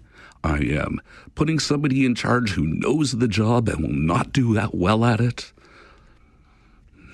So are you suggesting then that Pierre Poilievre feels defeated? So he needs this time to maybe gather himself with nobody too threatening in the leader's chair, and then he can come back guns a-blazing, so to speak. Well, I suspect it's not quite that, but that's how it comes across. Right. That is exactly what I'm saying, is that I'm getting the vibes. This is how it's coming across. What I think, to put a little bit of a spin on that, it's not so much that he feels defeated.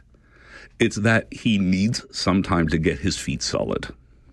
So he doesn't want to be worrying about a by-election. He wants to go somewhere where basically he's already done his appearance in the riding, and he can go back to focusing on the national issues.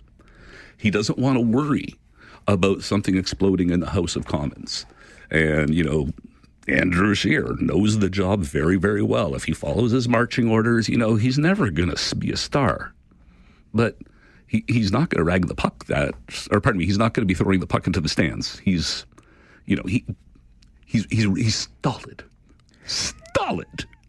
That and the wet paper bag was busy, because that's what I equate Andrew Scheer to. I loved him as speaker, though. I still remember, it's this tradition for MPs. They always boo at the end of question period. And this one time he's like, don't be sad it's over. Be happy that it happened. He's quoting Dr. Seuss, and he's got that little smile that makes him look like the Cat in the Hat. That buggy eyes. I'm sorry, for the listeners at home, I just did an Andrew Scheer imitation.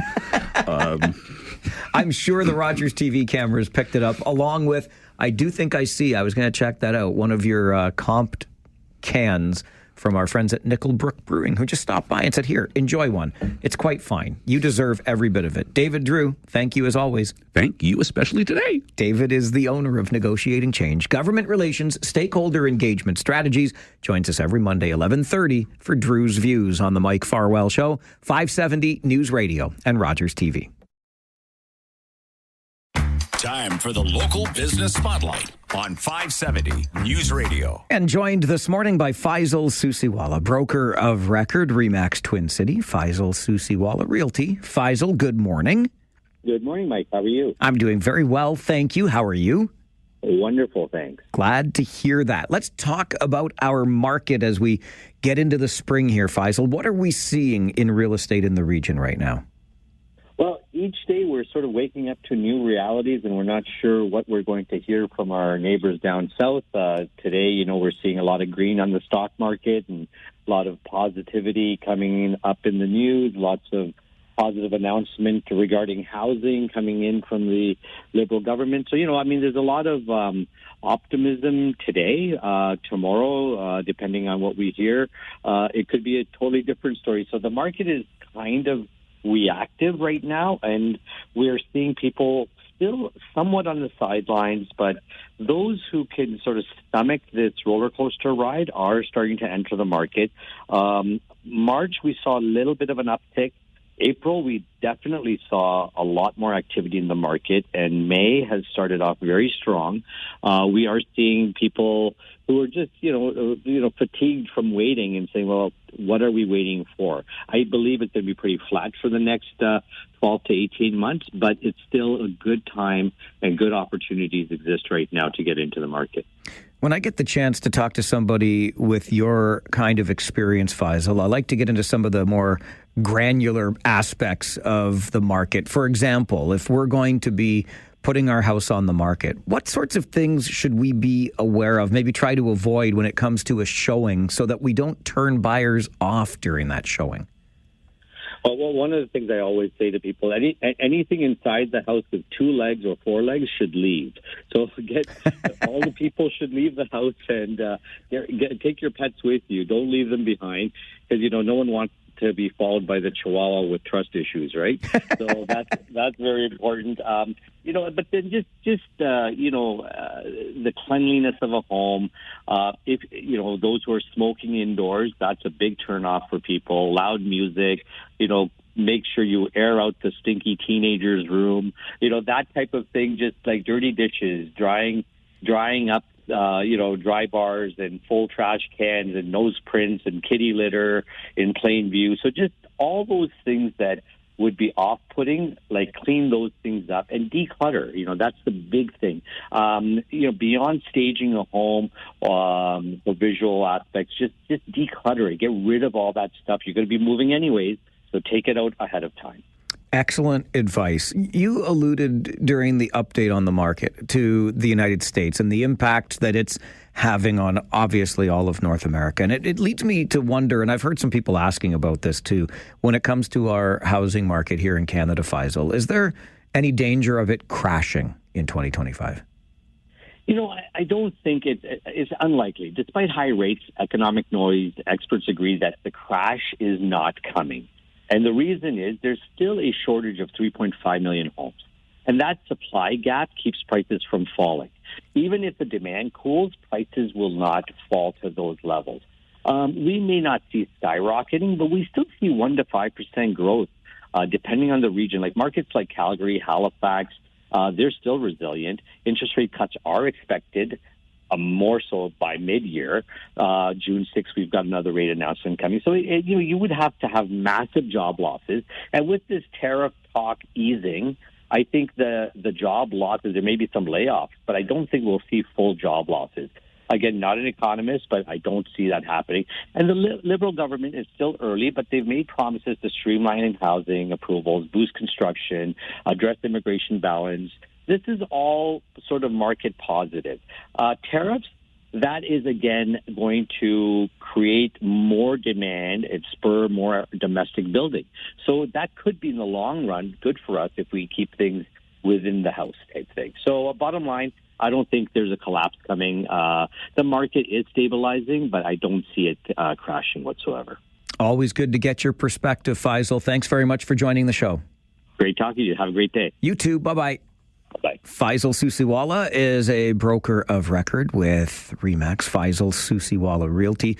You can reach Faisal by phone at 519-624-5555, or you'll find Faisal online at homeshack.com. The local business spotlight, where your business comes first. 570 News Radio.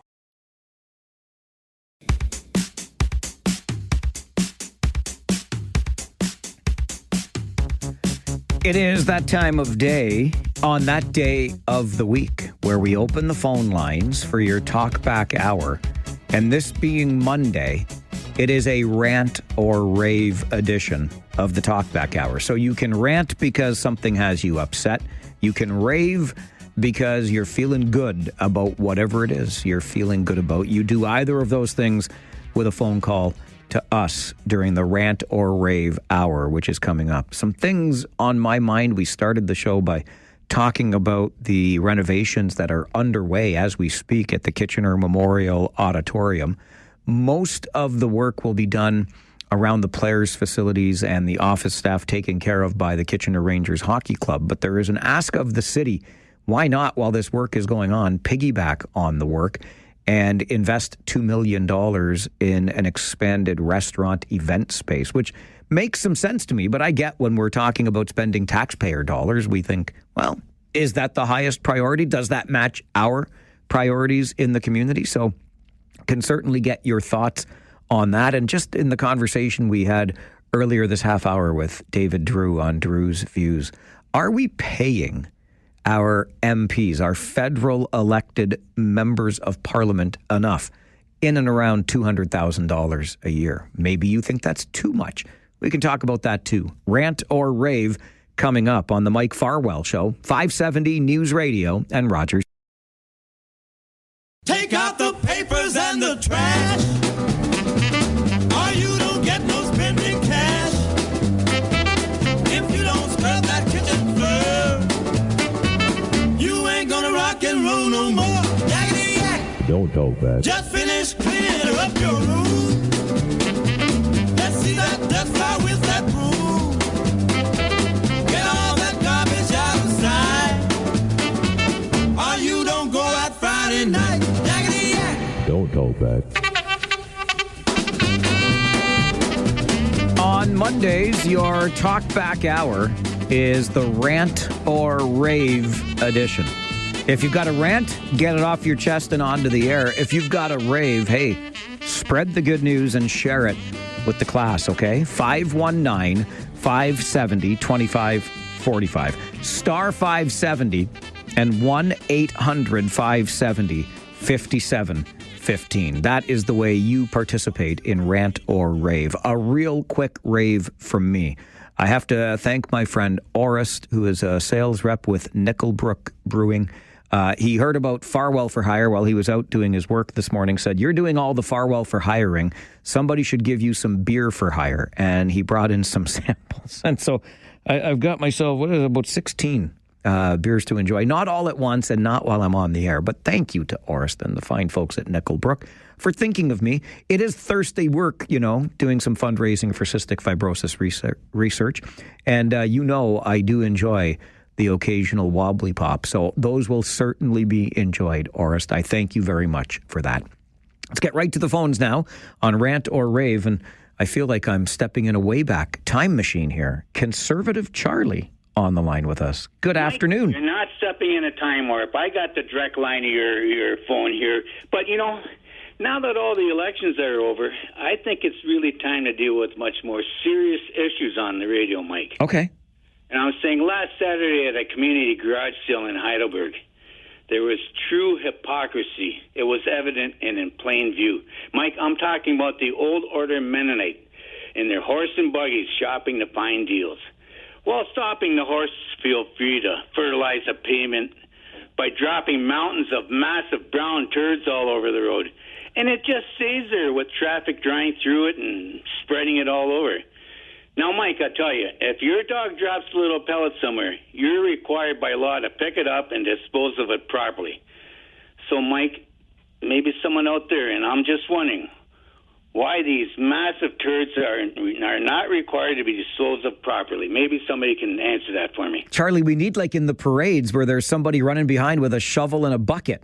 Yeah, like I said, if the Ranger the Wonder Pup lands a little turd somewhere, a little pellet, you got to pick that up. It's good to hear from you, Charlie. Thanks for the call. Okay. All right. Now, listen, it doesn't get a whole lot better than that. And my goodness gracious, I don't know how many days, weeks, months, and years it's been since I've heard that voice. I feel like I'm playing This Is Your Life. We would not have even needed his name on my call screen. I know that voice, and it's a long time since I've heard it, and I'm glad to have heard it today. Should we be picking up after the horses, too? Because Charlie's right. When I walk Rosie the pandemic pup, and she does her business, I got to pick up behind her. Here's the weird thing about Rosie the pandemic pup. She doesn't go in public. She uses the backyard. I can honestly, I think, count on one hand the number of times she has gone while we're out for a walk. And we walk regularly. But I think she's a little bit shy that way. She just likes to use her own yard for her business. Fief, good afternoon. Rant or Rave? Hey, good afternoon, Mike. It will be rant. So I actually wanted to, move to Alberta and see if I can get like a job. You're going to move to Alberta and get a job? I was thinking of it. Okay. But with this whole entire referendum and separation, I don't want to anymore. Because you don't really think Alberta's going to separate, do you, Afif? No, I know they won't, but it's just right now going there and then all the tension of everybody thinking of doing separation. It annoys me, I don't want to go there now. Okay. I want, even if I don't want to move there, for work-wise, I still wanted to go and check it out. But right now, with all of this, we want to separate, I don't know if I want right now. I get it, Afif, and I appreciate the call. Look, it is tough out there, and I don't think we're as divided as we sound when we really get invested in the goings-on politically. But I talked to a fellow yesterday while I was out doing some Farwell for hire at his place, and he talked about enjoying his trips to the States for NCAA football games and is wondering if he should go this year because he feels like even if the trip went seamlessly, maybe he has to make some sort of statement in his own little way. So I get it, Afif. And listen, if you don't go to Alberta and get a job there, that means you can keep calling us right here. Or you can be like our friend Andrew, who calls himself Angry Andrew, and who long ago relocated to Alberta and still calls this show because he likes to listen in online. That's okay too. Grant, rant or rave? Rant. A Grant rant. Okay. You had a caller last week that was kind of chastising me about no excuse of not voting. I have anxiety. I begged Ontario Elections. I phoned them midweek prior to it of saying that I need an at-home visit to vote. I did not know at that time that that had expired. Well, that means, so that's just a lesson for you, Grant, that you got to be ahead of schedule here and make sure that you get your in-house voting for the next election. I'm going to have my name taken off it because... Well, no, don't do that. You have to, Grant, it's important that you vote. It's important for the democracy that you vote. Then I think it's important. I was supposed to get a call from the supervisor from the city center. I never got a call back, so my voice means nothing. And that individual that called in needs to say, well, oh, yeah, geez, I'm sorry about that. Okay, listen, I get it, Grant, and we know you've been very open, and I appreciate your honesty about it, that you struggle with anxiety.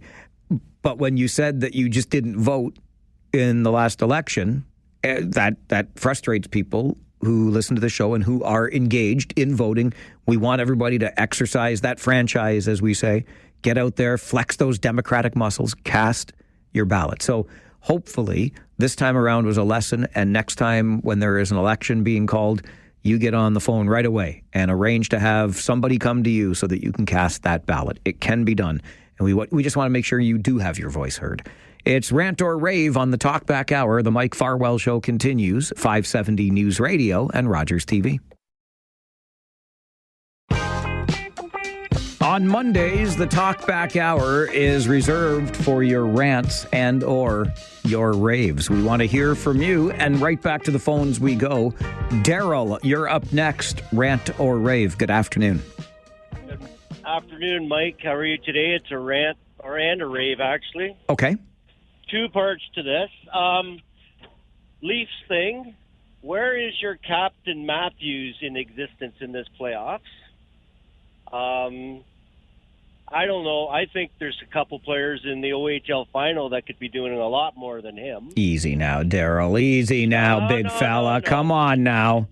You know, Mike, the worst thing that the Leafs could do was strip that captaincy away from Tavares.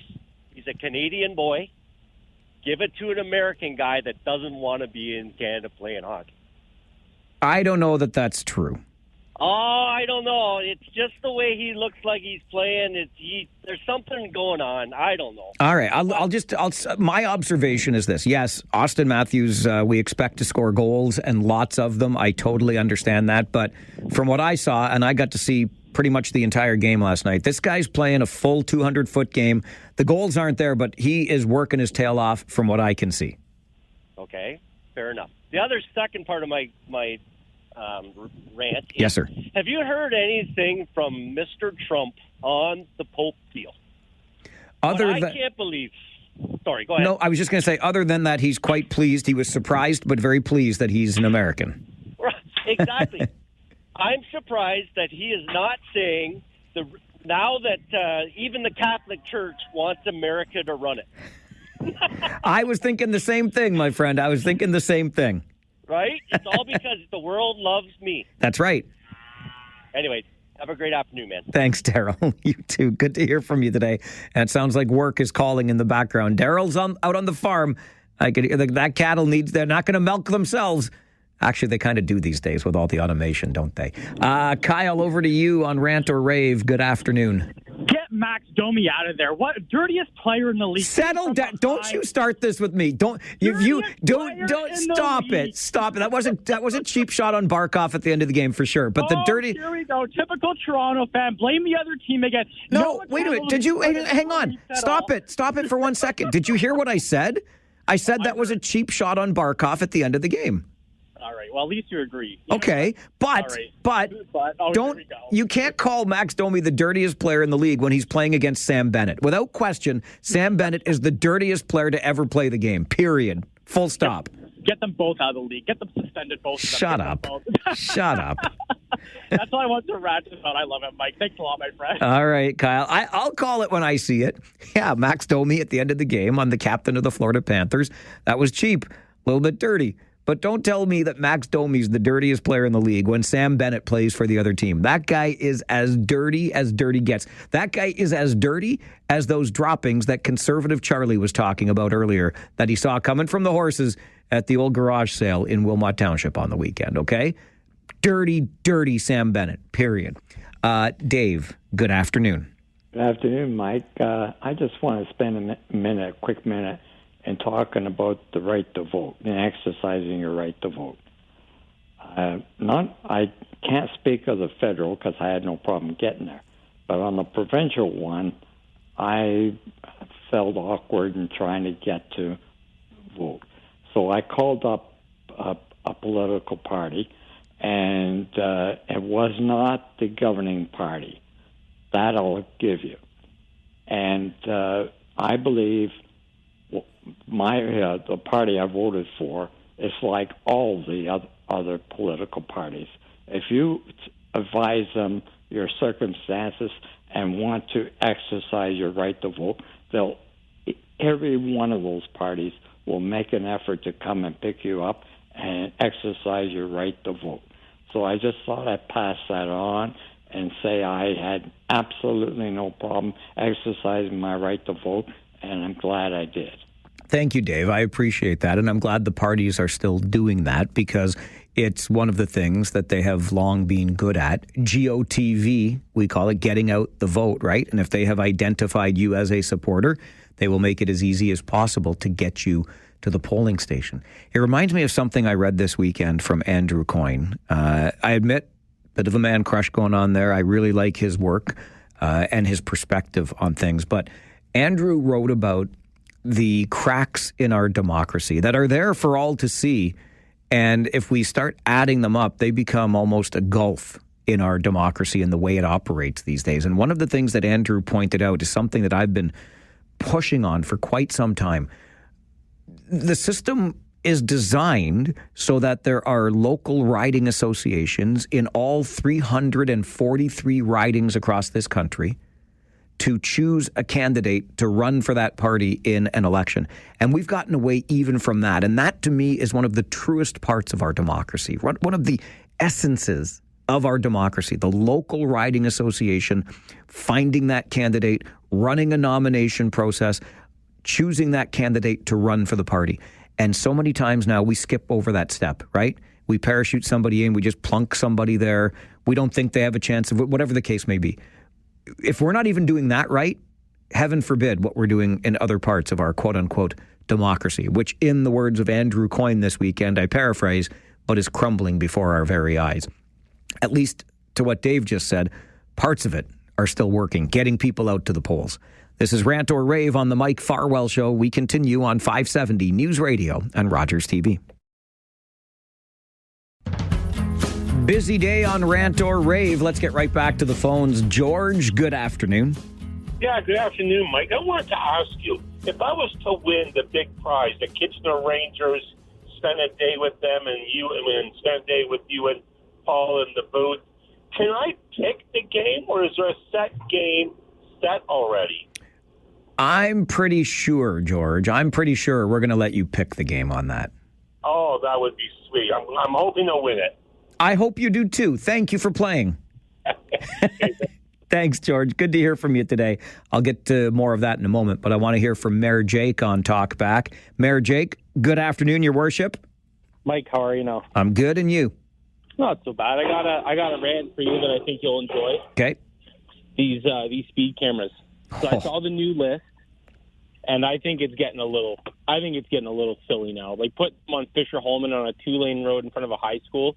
I find myself looking down at my speed more than I'm looking at the road, because I'm making sure I got to maintain that speed. So my eyes are completely off the road. I don't know what's more dangerous, driving like 5 or 10 over the speed limit, paying attention, or driving the speed limit and not paying attention. And when I'm elected mayor, I'll be taking the region on 110% on this issue. Like, it's all about money, and I know that they love to spend it. And I have a close friend of mine that works he works at a city, but I won't say where. And his job during the summer at $33 an hour is to drive around to each park and measure how high the grass is. Come on. That's his actual job. He drives around, measures it, makes sure it's not too high, and then if it is, he dispatches, and then they go and cut the grass. That's what I mean by just idiotic spending by the city, and it'll stop the minute I'm mayor, and it'll all stop. Mayor Jake, you'll get my vote on that one. Thank you. 110%, Mike. Have yourself a good week, pal. You as well, sir. You as well. The speed cameras are beyond out of control already. Remember, I'll use this as an opportunity to remind you that the plan says by 2028, we will have 175, count them, 175 speed cameras in operation in the region of Waterloo. I said I would eat my shoe if we reached that many. I still don't think we're going to reach that many. But as you heard this morning on All News Mornings on 570 News Radio, 10 new locations just for Cambridge, including Saginaw Parkway, Concession Street. Just watch out wherever you go. 4 new locations in Guelph, not in the region of Waterloo, but these things are everywhere. And don't forget the $4.5 million in revenue generated in just 3 months by the speed cameras in Wellington County. Cash grab. This is Rant or Rave on the Mike Farwell Show, 570 News Radio and Rogers TV. George called a few minutes ago and wondered if he wins that Kitchener Rangers VIP experience, will he get to pick what game he comes to? I'm pretty sure you will be able to, because you won't need a ticket for that game. I have a spot for you in the broadcast booth. So it'll be you and me and Paul Fixter in the booth watching the game after you have had a tour of the Rangers dressing room and picked up a signed Kitchener Rangers jersey. The VIP Kitchener Rangers experience is an early bird prize being awarded in our Farwell for Hire 50/50 raffle. You have to have your ticket before 11 a.m. on Friday, okay, if you want to win that Kitchener Rangers VIP experience that I just outlined. Tour of the room, signed jersey, and enjoy the game with me and Fixie in the broadcast booth. We've got a seat right there for you. You can get our view of the game down below. I think you'll like it. It's a pretty good spot to watch a game at the Kitchener Memorial Auditorium. Also on Friday at noon, we're giving away $1,500 in cash as an early bird prize. So there's lots going on. And the jackpot, by the way, in the Farwell for Hire 50/50, over $60,000. That means your take-home prize is more than $30,000. But you have those early bird opportunities if you get your tickets before Friday morning at 11. Go to cf5050.ca and get your ticket now. Jackpot more than $60,000. Let's get her moving. Let's go. because we're raising money for cystic fibrosis research as well. Back to the phones on Talkback. Andre, rant or rave today? Rave. Okay. Cheers to that. I just cracked a beer for this beautiful weather. I'm going to be de-weeding all afternoon, so I'll be safe. I want to go to the team that should not be named, and about what Terry said, and the team that should not score. Okay, wait, remind me, what did Terry say? Terry said that why don't we put on your show, because you say the team that should not be named, right? Yeah. You say that, respect to you. And Terry said, well, why don't we do also the team that should not score? Toronto, right? Listen, he said that. Be nice. I forgot. See, I blacked out what Terry said because he wasn't nice to my Maple Leafs. Be nice, you guys. It's okay. No, it's okay.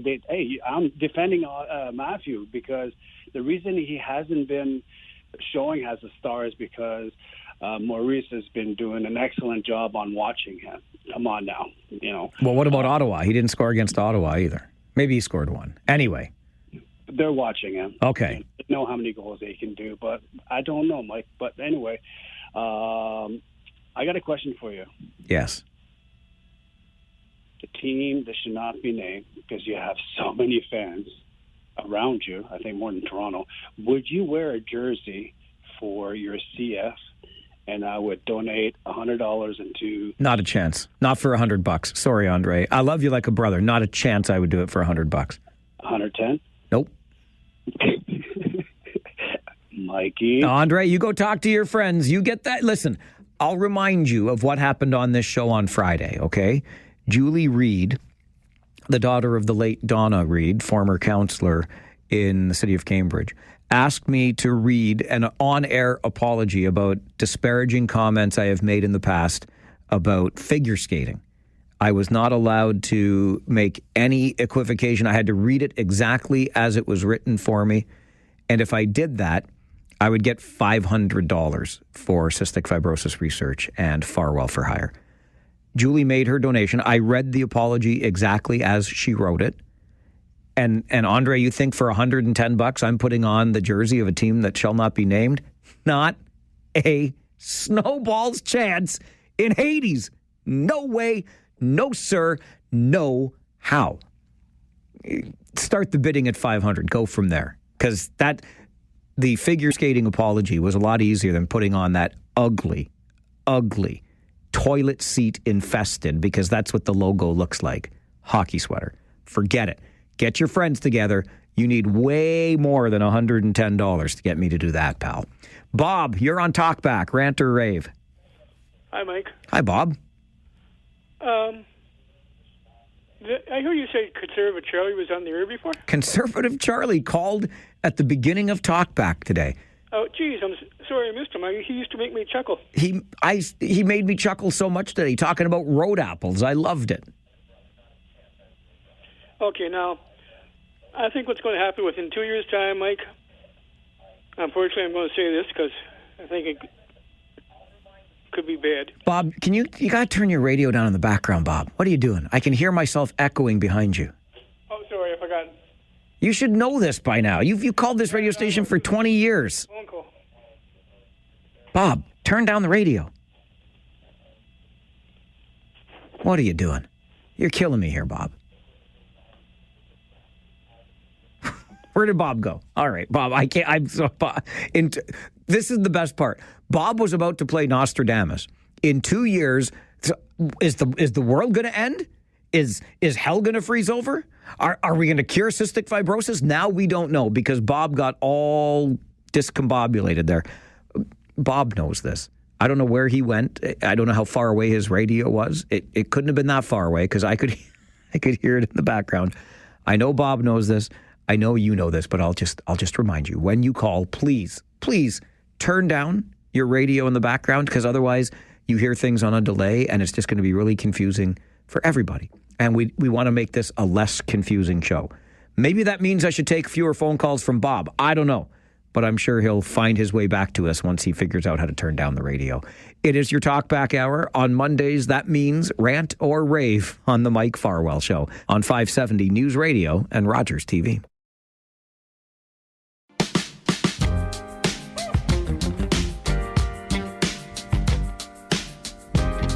Mondays make it a rant or rave talkback hour to Terry next. Terry, good afternoon. Hey, good afternoon, Mike. Didn't you go back to Liberal Bob? I tried to. I don't know where he went. Oh, he disappeared He on you. He totally disappeared on me. Maybe the excitement of having his old arch rival back, Conservative Charlie. Maybe. Maybe it got him all excited. It could be. A couple quick things here, Mike, about these traffic cameras. Yes, sir. I think they would best be suited at intersections where people constantly run red lights and stop signs and stuff. And if you're worried about the speed, I know that they have to give the warning, right, where the cameras are placed. Yes. Just if you see those warnings, just go 10 kilometers below the speed limit, then you don't have to worry about going over it. Whether they're gauging it right at the speed limit, they're not giving you any leeway for 5 or so kilometers over. And I know, Mike, you're on this thing, or actually those two losses, just 2 speed bumps on the road to the cup. That's all they were. And in regards to Sam Bennett, I never even thought that he was the dirtiest player until you mentioned it. He's 100% the dirtiest player. Either I wasn't paying attention, or maybe I just didn't care to know that. But if they do get by this round that they're currently in, and their next opponent, either Washington or Carolina, I got 2 guys in mind that you can pretty much beef up to be the dirtiest players. You got that guy Tom Wilson in Washington. I've seen that guy throw 200-plus pound guys like rag dolls, man. I'm telling you, he is vicious. Or on Carolina, you can have Sebastian A-hole. He's got the name to suit the persona. A-hole, the A-hole. Perfect. There you go, Mike. If you're looking for a next villain, I thought I'd throw those 2 names out there for you. All right, Terry. Have yourself a good day. I hope Liberal Bob comes back. Okay, Mike. Thanks, Terry. I hope Liberal Bob calls back too, so we can hear what he had to say, because he was predicting something that was going to happen in the next 2 years, and I'm anxious to know what's going to happen. The only thing else I'll say about Sam Bennett is just look at the man's history. Every shot seems to be, or most every shot seems to be a headshot. Always targeting the head. That makes Sam Bennett the dirtiest player in the league, period. Ranger Joe, good afternoon. Good afternoon, Mike. Always a pleasure calling into you, buddy. Always good to hear from you, my friend. Thank you, bud. Let's talk Maple Leafs again. And I sing the same song every year. I love the Maple Leafs. They haven't won the Stanley Cup for 58 years. I was 12 years old the last time they won it. I turned 70 on March the 12th, and here we go again. Mikey, I watched that game yesterday. I never yelled so loud in my life. With not happiness, I'll tell you. And my wife was getting mad at me because I was yelling and, swearing a bit too. I mean, our forecheck wasn't there. Our star players aren't scoring. Where is Austin Matthews right now and Marner? You know, Mikey, it goes back to what I say every year. The Toronto Maple Leafs are an excellent regular season hockey club. Come to playoffs, they're not tough enough. And, boy, they were running around. Sometimes the defense especially was running around like chickens without a head on. I was really disappointed, Mikey. What do you think? I appreciate the call, Ranger Joe. Like you, I was banished by my beloved to the basement because I had to put some money in the swear jar, too, when Florida scored their first goal. I was not at all happy with it. We got into some penalty trouble, the Leafs did. I didn't see the game the same way that you did, Ranger Joe. I thought the Leafs played well. I thought Joseph Woll was terrific. Florida just played better. And for whatever reason, I'm not overly fazed by this. It's a 2-2 series. Nobody expected Toronto to sweep the Panthers, did we? So now you got a best 2 out of 3. If we don't win another game in these playoffs and we end up going down in 6, having won the first 2, you would have liked to be coming home with a chance to wrap this thing up. But you're playing the defending champs. I think we're going to get a nice bounce back on Wednesday night. We shall see. And you'll hear the game right here on 570 News Radio. So don't you worry about that. Leafs fans, take a breath with me. Okay? We'll be okay. We're going to be okay. I believe in these guys. Paul, you're on Talkback. Rant or rave? Hi, Mike. How are you today? Good, thanks, Paul. How are you? Good, thanks. I got a little rant and a rave. Okay. First, it's been 3 months today on February the 12th that I lost my morning show on Dave Rocks. That was their last broadcast, and they were taken off the air. So maybe for my rave is to find another radio station. And lo and behold, I found you guys, and I've been loving it ever since. Well, I'm very happy to hear that. Listen, my friends Daryl and Gail deserved a better fate, but it's a tough business. And I'm glad you found us, Paul. Thanks for being here. I was really disappointed in how they handled that, that's for sure. But if you see them, tell them Preston Paul says hi. I will do that for sure. All right, Preston Paul. I think, we have Paul from Preston, and now we have Preston Paul. Paul from Preston, we heard from last Friday for the first time in a long time, but Preston Paul, former listener, and didn't I say that earlier today when we did This Week in Music History, right? I know that people who listened to talk radio in a previous life had listened to rock radio, and rock radio listeners become talk radio listeners. Maybe you sometimes still listen to both, and having lost their rock radio show, Preston Paul says, I'm here and I'm enjoying what I'm hearing on talk radio. Good job, Paul. Welcome aboard. And yes, much love to my friends Daryl and Gail. I will send them a note and let you know that you missed them. Mark, rant or rave, over to you. Good afternoon, Mike. For a change, I actually have a rant against you. Uh-oh. What did I do now? Well, I heard Andre call in, and he asked you to put on a jersey for $100, and you said no. Not a chance. Mike, it's going towards a cause. I understand that, Mark, but put on a jersey. No, Mike. not for $100. You know what I'll do? I'll put my own $100 in before I put on that jersey for $100. Oh, Mike. No way. No, for $100? What the heck, Mike? No way. No, no. Nope. Okay, you kind of lost me, buddy. Well, I'll find you again sometime. Okay, Mike. Okay, Mark. See ya. Come on. Seriously. I'm going to hang on a second. Here is the going rate, okay? I still have it saved. On Friday morning, I was asked to in order to receive a donation for Farwell for Hire, to say the following verbatim on the show. I'm going to say it again. I apologize for the insulting way I have spoken of figure skating in the past. I realize now it is a sport, and as physically demanding a sport as any other, including hockey. For saying that, without any takebacks, ambiguities, circumventions, evasions, or sidesteps, for saying that, I got a $500 donation to Farwell for Hire. And you think I'm putting on the ugliest jersey in the history of hockey from the team that shall not be named for $100? You got another thing coming, my friend. Get your friends together. If you want that to happen, which it won't, but if you do want it to happen, you got to come to the table with way more than $100. This is the Mike Farwell Show. Rant or rave on 570 News Radio and Rogers TV. Thanks to Nate for the email to mike@570news.com. The last time we got you to put on a jersey of a team that shall not be named cost us $1,200. That's right. Nate had a buddy that put up $1,200 for me to put on that ugly hockey jersey. So Nate says $500 is a bargain. I'm going to talk to my buddy. Hang on. I said the bidding starts at $500. I got paid $500 to read an apology about figure skating that I think was just me taken out of context and misunderstood, but whatever. For $500, I read the apology verbatim. That's where the bidding starts. If I get $500 for a figure skating apology, it should be $5,000 to put on that ugly sweater. Come on. And it's going to charity. Stop it. Make me do it for $100. No way. Foot down. I'll put my own 100 into the charity before I put on that ugly sweater. Sorry for your luck. Jason is with us on Rant or Rave. Jason, good afternoon. Good afternoon, Mike. I got a rant first before I get into what I want to talk about. Has Bobrovsky gotten to the zone? That worries me that he's now kind of dialed in. Yeah, I felt that last night, Jay. I really did. I even said that to my beloved. I don't like the way Bobrovsky is playing in goal for Florida, so I hope not. Not at all. No.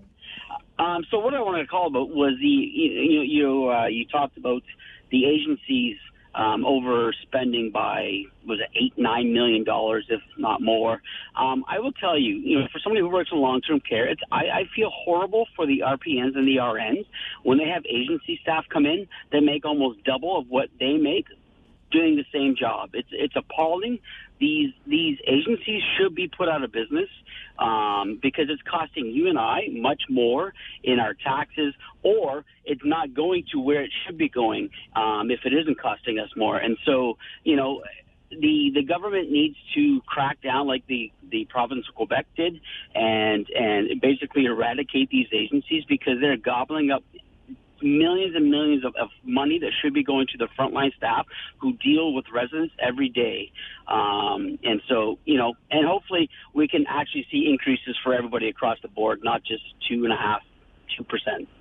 Jason, appreciate the call. And yes, noting the work of agencies in our healthcare system, I do believe it became a big issue down in New Brunswick as well, if memory serves. It's an unfortunate byproduct of where we're at because the staffing is there. The agencies lure them with higher wages than what the actual frontline healthcare workers are being paid. And on that note, we are done for another day here on the program. Rob Snow, and Now You Know, coming up right after this update from the 570 News Center. My name is Mike Farwell.